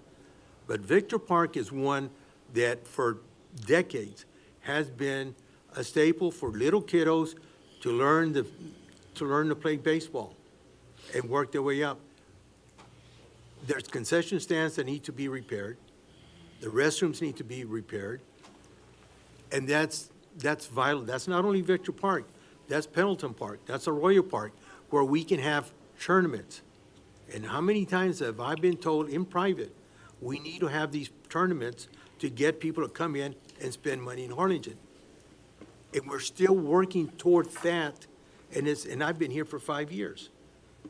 I'm not comfortable asking for more money when I have questioned whether we can support it, especially when there's a 40-year commitment to support this, to maintain it. If we cannot maintain what we have already, we've had difficulty, we're going to drop all of that and make sure that we keep our commitment for 40 years. I'm sorry, but I'm not comfortable with this. Let me I did just- want to make one comment, Frank, and I only make it in jest, is that based on your father, you're definitely going to be here in 40 years, right? Well, he's 100 years old. He's You're going to live another 150. 40 years, bro. You're going to be here. I won't, but you will, man. Good genes. I do want to say, I want some clarification from Anna, just because I think we are confusing some issues here. I know that staff has done a great job in going after these grants because we've asked them to identify the grants.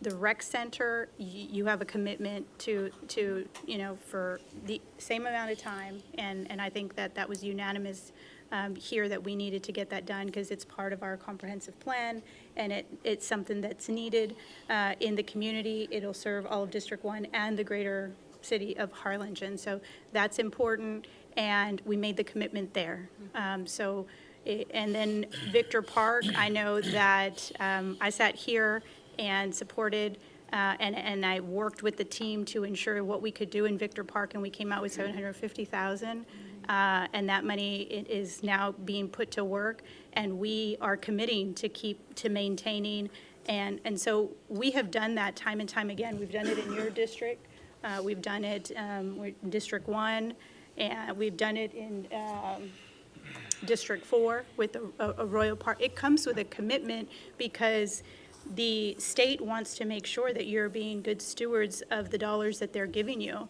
So I think, Commissioner Morales, it would be a little hypocritical to support the things that I have supported for you, and I think this entire commission, in terms of Arroyo Park and Victor Park, and now say, well, wait a minute, we don't want to support Wilson Park, which we have seen in our comprehensive plan, and we've agreed, and we adopted this comprehensive plan together, saying we need more green spaces and we need more recreation in the west side of town. Am I right with these commitments on all of these grants? Yes. Okay. If I may, Yes, sir. it's not hypocritical when we've had it on the agenda, or we've been trying to push certain improvements at all the parks prior to this. Secondly, I have, and I will continue to support parks.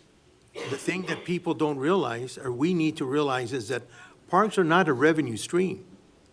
And we need to find a way to say, you know what, we need to slow it down and use some of these grants that you're excellent at for drainage, for infrastructure. Because that's where once we start bringing in that, and once we start bringing in these more people within the city or outside to come in, we can go back to parks. I'm just trying to tap on the brakes. I'm not saying no forever, but when we have a 40-year commitment, 40-year, and it took me over 2 years to get the people at parks to get new uniforms. Everybody else had new uniforms except them. I got a problem. When I turn around and I'm shown pictures of Victor Park being the deterioration there, the erosion, and then I go there 2 years later and I see it, and it's, you know what, nothing's been done. Well, we just don't have the money. Yeah, we need and why did I agree with certain, because it needed to be done, but we need to find a way to tap on the brakes, and this is where I stand. Chair recognizes Commissioner Cavazos-Gomez. I understand what you're saying, Commissioner Morales. However, this grants, and somebody correct me if I'm wrong, but we have to go after grants that are there while they are there. We cannot be using grants that, we're not going to let go of a grant, and Anna, correct me if I'm wrong here. We're not going to let go. I am not for letting go of a grant that could help Wilson Park or your park or Pelham Park or any park, just because we need to fund money for another park that needs improvement. So, like you're mentioning, yes, these parks need improvements, but these grants are there, so we should apply for them because they're there, and whether we get them or not, we should apply for them. And we need to go after them because they are there available for us to apply.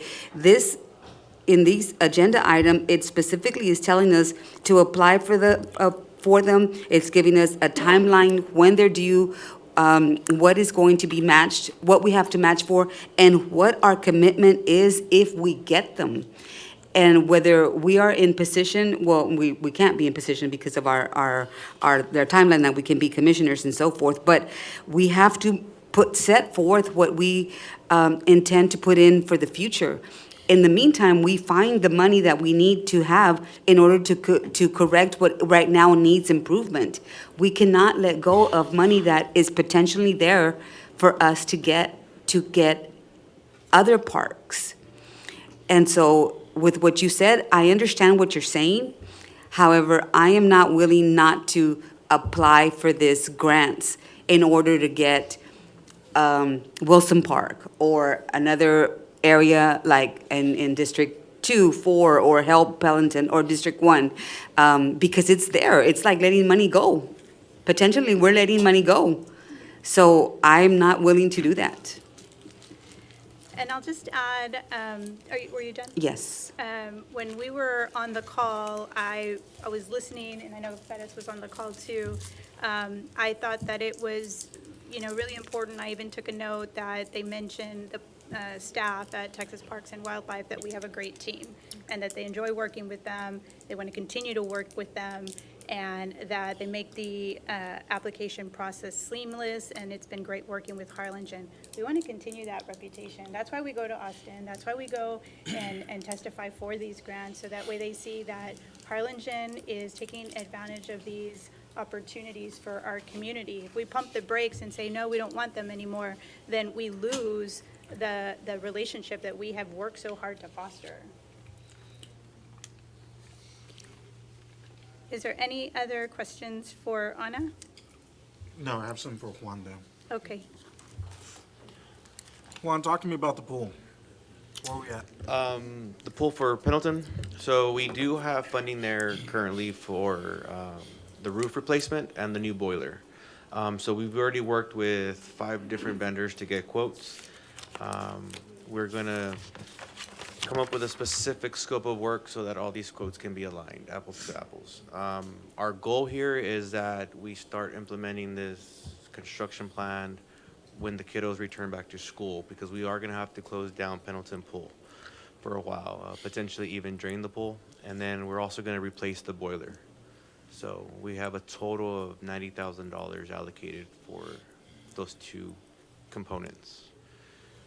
And Caesar, our aquatic supervisor, is doing a phenomenal job, and that's our plan. If we went for the money for the grant for the pool, would we be updating the locker rooms? Would we be updating the facilities?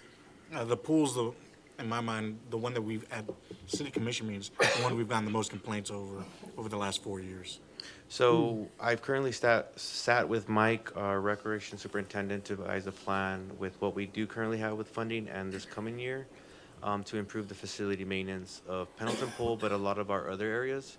So we're coming up with an operation plan there to start attacking these areas and improving them for our residents. If we go for this grant with Pendleton Pool, it would obviously renovate all the components as a whole. So it would be the locker rooms, it'd be the restrooms, it'd be the showers, it'd be potential expansion in the roof. Yeah. I talked to them about expanding the pool because of the issues with, we have so many different types of activities going on, the lap swimming, the seniors, the kids, the aerobics, and all of that. And they said that it is something that we could do, but then I heard that it would not be the cost would be, we wouldn't have the money to do that. Is that what I heard from Ana? Or is that, somebody said that? In terms of because, Commissioner Lopez is saying about the complaints kind of that we've gotten on the pool. It isn't only, actually, I've been getting a lot of compliments about the pool lately in terms of the lap swimming. I don't know about the other stuff, but one of the issues we had one year was like, hey, well, we want to be able to use the pool. We want to use the pool, and there wasn't enough space. And so one of the things was a potential expansion. Is that not feasible? Either of you? Well, I know it's possible because I asked and Robert said yes, but is it financially possible with this grant is my question. Robert Hernandez, city engineer, for the record. So at the end of the day, it's going to go into the distribution of what we want and what percentage we're allocating towards recreation slash renovations. Right. So essentially, we would be getting that preliminary estimate to either expand it or do a separate pool component for the therapy pool session, things like that. So with $3 million, yes, you could do a lot, but we have to be very tactical in terms of what components will check that box Qualify. for recreation and which area it's more renovation. So Okay. yes, yes, and yes. Okay, so question, if I may. Commissioner Mesmer? Yes. So Pendleton Pool,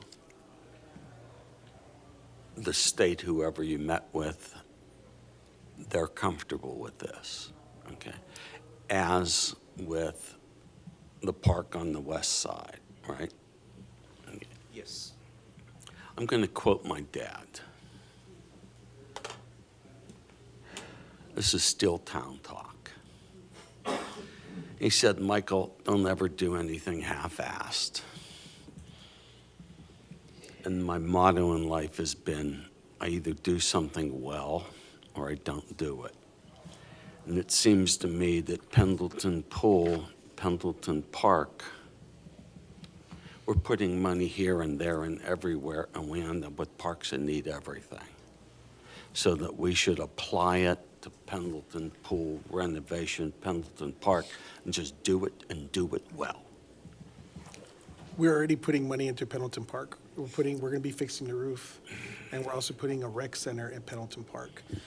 That's going to leave the west side, an entire side of the city of Harlingen with nothing You to know, do. I don't, oh, I'm sorry, excuse me. Well, I'm just going to say, but I don't know what is going on with the language on this commission, so I apologize to everyone. It's still town talk. But, With the PG-13 Yes. on YouTube. you know, I'm doing my best. Out of order. Commissioner Mesmer? You know, none of these parks are in my district. But I want to do something, and I want to do it well. So then next year, when we apply for more grants, we could do it well at another park that needs improvement. Well, I'm gonna, And, excuse me, and I'm not fighting, right, I have no skin in this game. This isn't my district. I'm looking out for what's best for the city. And you're fighting for District 5. I repeat myself over the years, I fight for the city. actually, I'm fighting for the comprehensive plan that specifically that we adopted as a commission that says that we needed more stuff on the west side. And I'm fighting for all the people on the west side, yes. It's not just my district as well. Also, some of it would also be Frank's, and some of it would also be Daniel's people on the west side too. A portion of my area that used to be mine is also part of Daniel's. So it's all those people. Actually, the people around Roosevelt would benefit from this wellness center. So it's not just my district. But I'm going to make. Oh, I'm sorry. Oh, I'm sorry, keep going. I'm going to make a motion to go ahead and approve for staff to go for the Wilson Wellness Center for the grant. I have one more question. Do you mind? Let's go to Lopez first.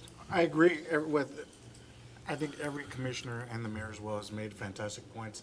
I think on the west side, we've gotten them 2 new parks, which is Roosevelt Park, which is with the EDC, right in that neighborhood you just referenced. We're giving them the new park on Stewart Place. That's going to be phenomenal. We're improving Dixieland Park as well. And I do not disagree with you at all that the west side needs a rec center as well. And I will support that also when, I think at a later time. To Frank's point, I agree with Frank a lot, right? We do need to maintain what we have. I think on this one, we've gotten so many complaints about the pool. The pool's the only covered pool in the whole city. I think we pushed this one through this year, and in 2 years, I'll fully support you on a rec center on the west side. I just think, let's just knock out the rec center at Pendleton, we'll knock out the Pendleton pool, and then we're done, and we move on. That's the way I see it. I know you disagree with me, and, you know, I fully respect that, and I think your points are well taken. I'm just telling you where I stand on this, and that's all I'm saying. Commissioner? Roberto, has the pool been checked for any leaks? Yes, so part of the application, it wouldn't just be removal of the old panels. We would have to verify if the whole structure would have to be removed completely. Why? Because there are some areas that have corroded. Especially if we do an expansion, it has to be enclosed. It's part of the indoor grant application. We did ask, can we allocate some monies maybe for an outdoor expansion? They told us no, it has to be within your four walls. So when we were looking at the application for this one, right, if it's selected, it would be basically a full reconstruction of everything that's vertical above ground for the structure itself. We did collect some pictures. We took some drone aerials. We've seen various spots that you could see the light going through. So it's for sure the roof by itself needs repaired, but the approach, if this is the application that goes, it would be for potentially a full structure as a whole. Okay, thank you. What about this?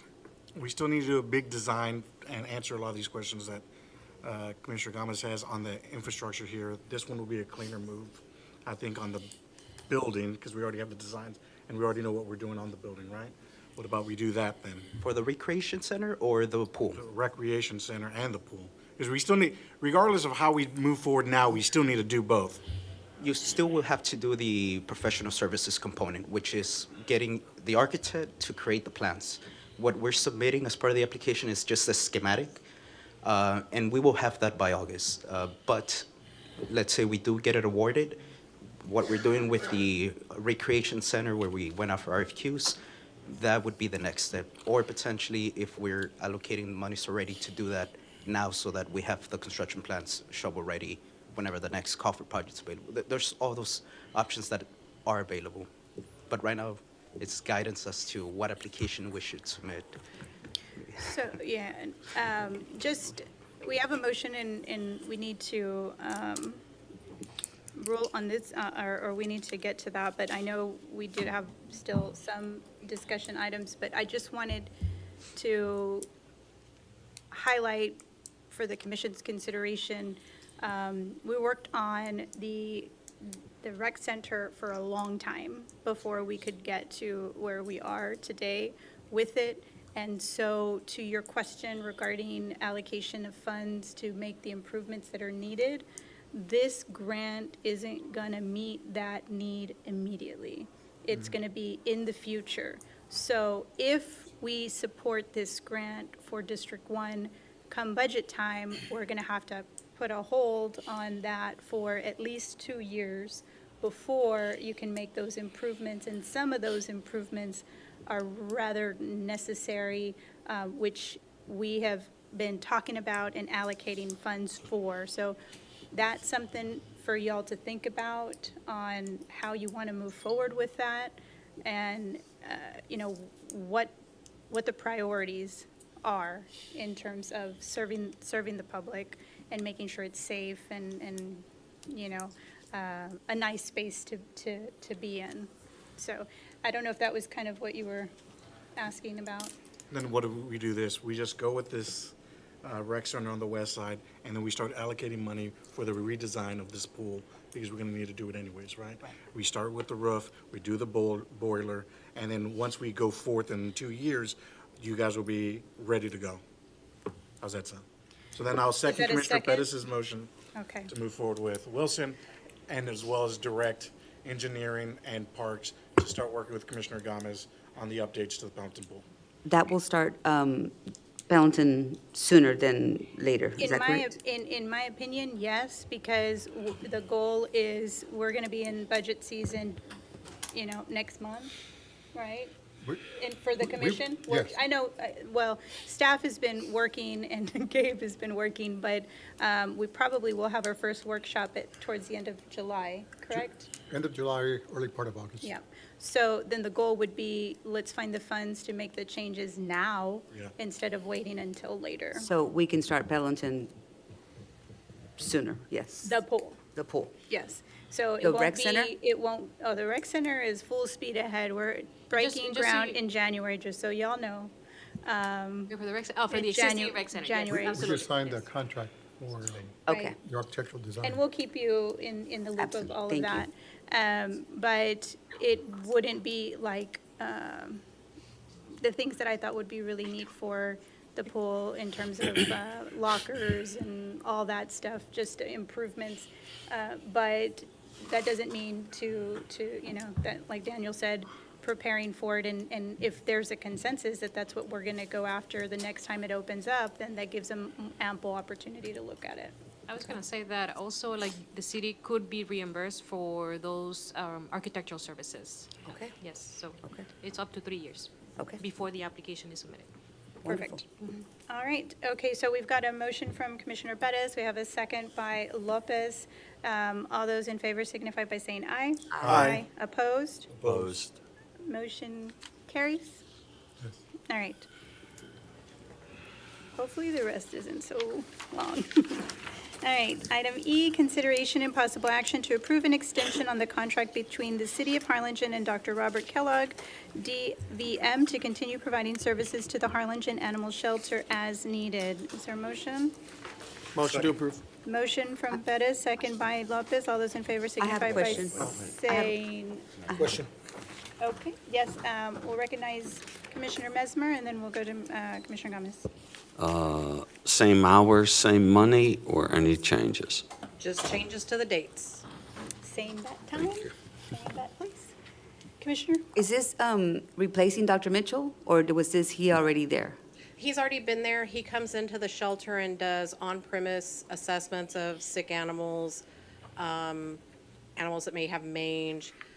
He's on call to us 24/7. If we have questions that we need assistance, that he's not at the shelter. Okay. He is part-time, so he's not there all day, every day, 5 days a week. But when he's not there, he is on call to us. Dr. Mitchell is still doing all of our surgeries. In the event Dr. Kellogg's not available, she has been willing to step in the past. But within the last year, it's been Dr. Kellogg doing our on-premise evaluations, and if we have questions about illness or upper respiratory or anything like that, he is our go-to. Okay, so what is the only thing that's changing? The dates of service? Okay, wonderful, thank you.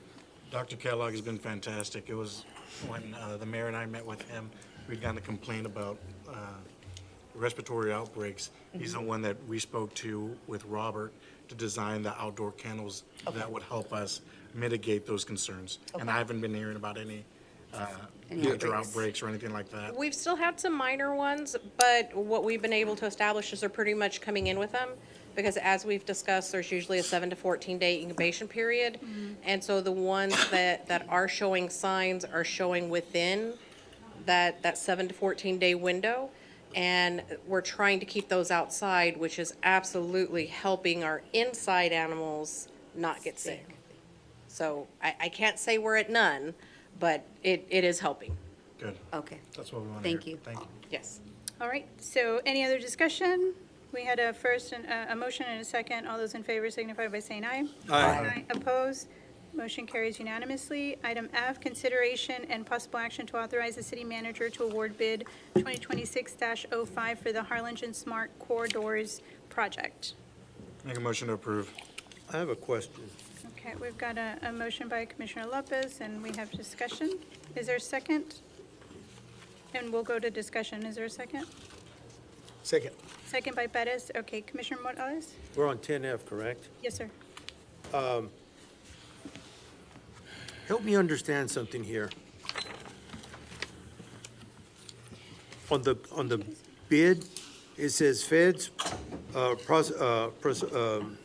fish eye camera assembly, lifetime feds, data collection reporting. Cable, is this going to be a forever kind of thing? Roberto Hernandez, city engineer for the record. So what we did, we upgraded, or 16 intersections were selected. They're already existing at this moment. So they have all the traffic components. This is an upgrade to them. So right now they're standalone signals. So for example, you might be going north and southbound. You might have a green cycle of 30 seconds, and then it'll switch to red 20 seconds. It might flip now to the east and westbound, pre-programmed timings. What this is doing, it's gonna match very similar to Harrison and Tyler, the synchronization. It's gonna be able to select optimized timing. If there's no vehicles being detected, it's gonna skip that red gap, right? So this was in collaboration with the TxDOT project, or TxDOT funding. Hallelujah. Yes, sir. So I apologize, the mayor stepped out, so we have a first by Commissioner Lopez, excuse me, myself, not third person, by myself, a second by Commissioner Pettis. Do we have all in favor? Aye. Aye. Any opposed? The ayes have it. We're moving on to item G. Consideration and possible action to authorize the city manager to award item number 1, hot mix asphalt type D under bid number 2026-03 supply contract, materials for the street improvement project 2026 to the second lowest responsive bidder and approve the associated budget adjustment attachment engineering department. I'll make a motion to approve. Do I have a second? Second.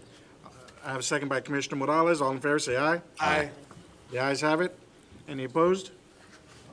All right, we're moving on to item H, consideration of possible action to authorize the city manager to execute the advanced funding agreement, AFA, for the PHR SL 499 FY 24 traffic signal project to the Texas Department of Transportation, TxDOT, and approve payment of the required direct state costs to TxDOT, attached engineering department. I'll make a motion to approve. Do I have a second? Second. I have a second by Commissioner Bettis. All in favor, say aye. Aye. Just want the mayor to see how efficiencies run. I tell you, these guys are on fire. Strike that from the record as well. If everybody would follow the rules. Thank you. Thank you. It's comedy hour here. Item G, consideration and possible action to authorize the city manager to. Aye. Aye? Yes, ma'am. Oh, wow, you guys, you weren't joking. So I'm just gonna punt it. Why don't you finish it up? I will if you want me to. Have at it. Consideration and possible action to establish discounted green fees at Tony Butler Golf Course for City of Harlingen employees, veterans, active duty military personnel, first responders, and Harlingen resident teachers. This item was requested by Commissioner Rene Perez and Mayor Pro Tem Daniel N. Lopez. I'll make a motion to approve. Do I have a second? Second.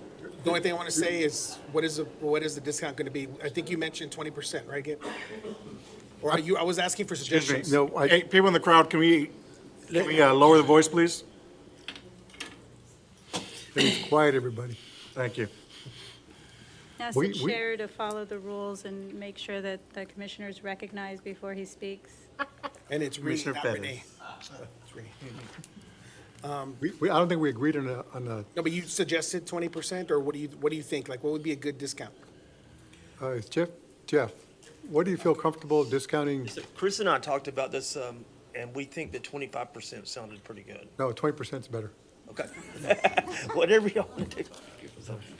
20%, your first number was good. What is it? 20%. Is that what you want? Okay. So the motion will be to approve this item with a 20% discount. Second. All in favor, say aye. Aye. Another one? Okay, yeah, I'm sorry. Add another one, but yours, yes, please. So we're talking about Harlingen resident teachers, either teachers, they have to live in Harlingen. Yes. Okay, and when we're talking about first responders, could we please go through that one more time? What are we talking about first responders? First responders, my definition of the first responder would be like EMS, police officers, firefighters. You could go with, I would say, what, nurses too? Or, I don't know, like, what would you consider? first I'm responders? asking. Generally, I think first responders are pretty much EMS, police, fire. That's pretty much it. Police, fire, and public works. Public Works? Yeah. But that would be But employees? I think one of the things we talked about, Commissioner, was that teachers, as long as they had an HCISD card, would play. That's not what Annette just No, the said. Harlingen residents, because. Okay. Then Yeah, that's- because Daniel and I spoke about this, and we were talking about like, what about IDEA, Okay. what about Jubilee and all those? Okay. See, and if you go to nurses, if they respond off the road, then that become first responders. Mr. Chairman, if I can lead by example? Absolutely. All right. Thank you. Thank you. I would recommend that anyone that works for STEC, whether they live here or not live here, because they are first responders and they serve our community, should be included. Our fire department, our police department, and anyone that works at any other volunteer Peace officer. department within our, I think there's like, what are they, like? Constables? Deputy, Constables. the volunteer ones, Oh, reserve deputies. reserve deputies, if they are in our community, serving our community. So I know it was specific for Harlingen, but if we're talking about first responders that serve our community, I Well, think the only it'd one be that's nice. specific to Harlingen is the teachers. Everything else is just veterans, active duty military personnel, first responders. Okay. So he was out of order, sir. So, all right, just to make sure that everyone in this whole commission is on the same page, we have City of Harlingen employees, all veterans regardless of where they live, all active duty military personnel regardless of where they live, first responders being defined as law enforcement, firefighters, public works, and EMS, and then Harlingen resident teachers. Is that accurate for everyone? Yes. Then we make a motion to approve the item as defined at 20%. 20%. Item as defined at 20%. Do I have a second? Second. A second by Commissioner Pettis. Any final questions? All in favor, say aye. Aye. All opposed? The ayes have it. Moving on to board appointments, specifically appointment or discussion and possible action to include appointment and/or removal of any position subject to appointment or removal by statute, ordinance, or bylaws. You guys have the list of boards in front of y'all. Commissioner Gomez, are you ready? Yes, ma'am.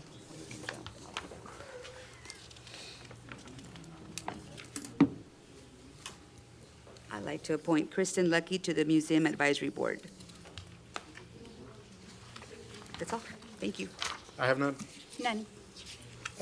Let's go with Hayden Painter for Christopher Pettis for the Harlingen Teen Advisory Board. Luis Valdespino for Stephen Ritter at Veterans Advisory Board.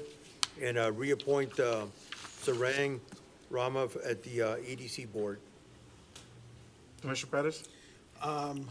Myra, did you have anybody that put in for the senior advisory board, looking specifically for someone, Josue? Because he was supposed to submit, but I don't know if he submitted in time. I have a Tammy Jackson and a Gary Petito, but both are being reviewed by me. Okay. I did get a couple of them that I just saw my email, but it was too late for me to. No, that's fine. I just wanted to verify. I can reach out to you tomorrow and let you know. Okay. Are you wanting to appoint him? Well, wait till he does the application. Does everything? Commissioner Mesmar, do you have any board appointments? No, but thank you for asking. Do I have a motion to approve all the recommendations Motion. as stated? Second. I have a first by Commissioner Pettis, second by Commissioner Gomez. All in favor, say aye. Aye. Ayes have it. Moving on to executive session, I'm being notified that we're going to be passing on 12A, so I'm not going to read that one out. We'll go to 12B and 12C. All items listed in this section will be deliberated in a closed session. Members of the public are not generally permitted to attend a closed session. Executive session items may be considered as an action item at the discretion of the mayor. However, city commission may not take any action in closed session. Moving on to 12B, deliberation regarding the potential purchase of real property pursuant to Texas Government Code Section 551.072, and consultation with city attorney regarding legal issues related to the procurement of need property pursuant to Texas Government Code Section 551.071 and .072. We're gonna do have a motion to go into executive session? Motion. Second. I have a motion by Commissioner Morales, second by Commissioner Gomez. All in favor, say aye. Aye. The ayes have it. Let's move in. 7:41. Good job.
Time is now 8:33 PM, and we are out of executive session and back in open session. And we have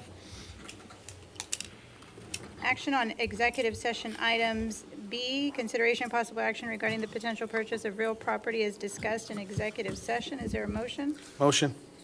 What- Motion to proceed as discussed. Second. All those in favor say aye. Aye. Opposed? Motion carries. Item 13C, consideration and possible action regarding the potential purchase of real property as discussed in executive session. Motion to proceed as discussed. Second. All those in favor signify by saying aye. Aye. Opposed? Motion carries unanimously, and we are adjourned. Have you guys ever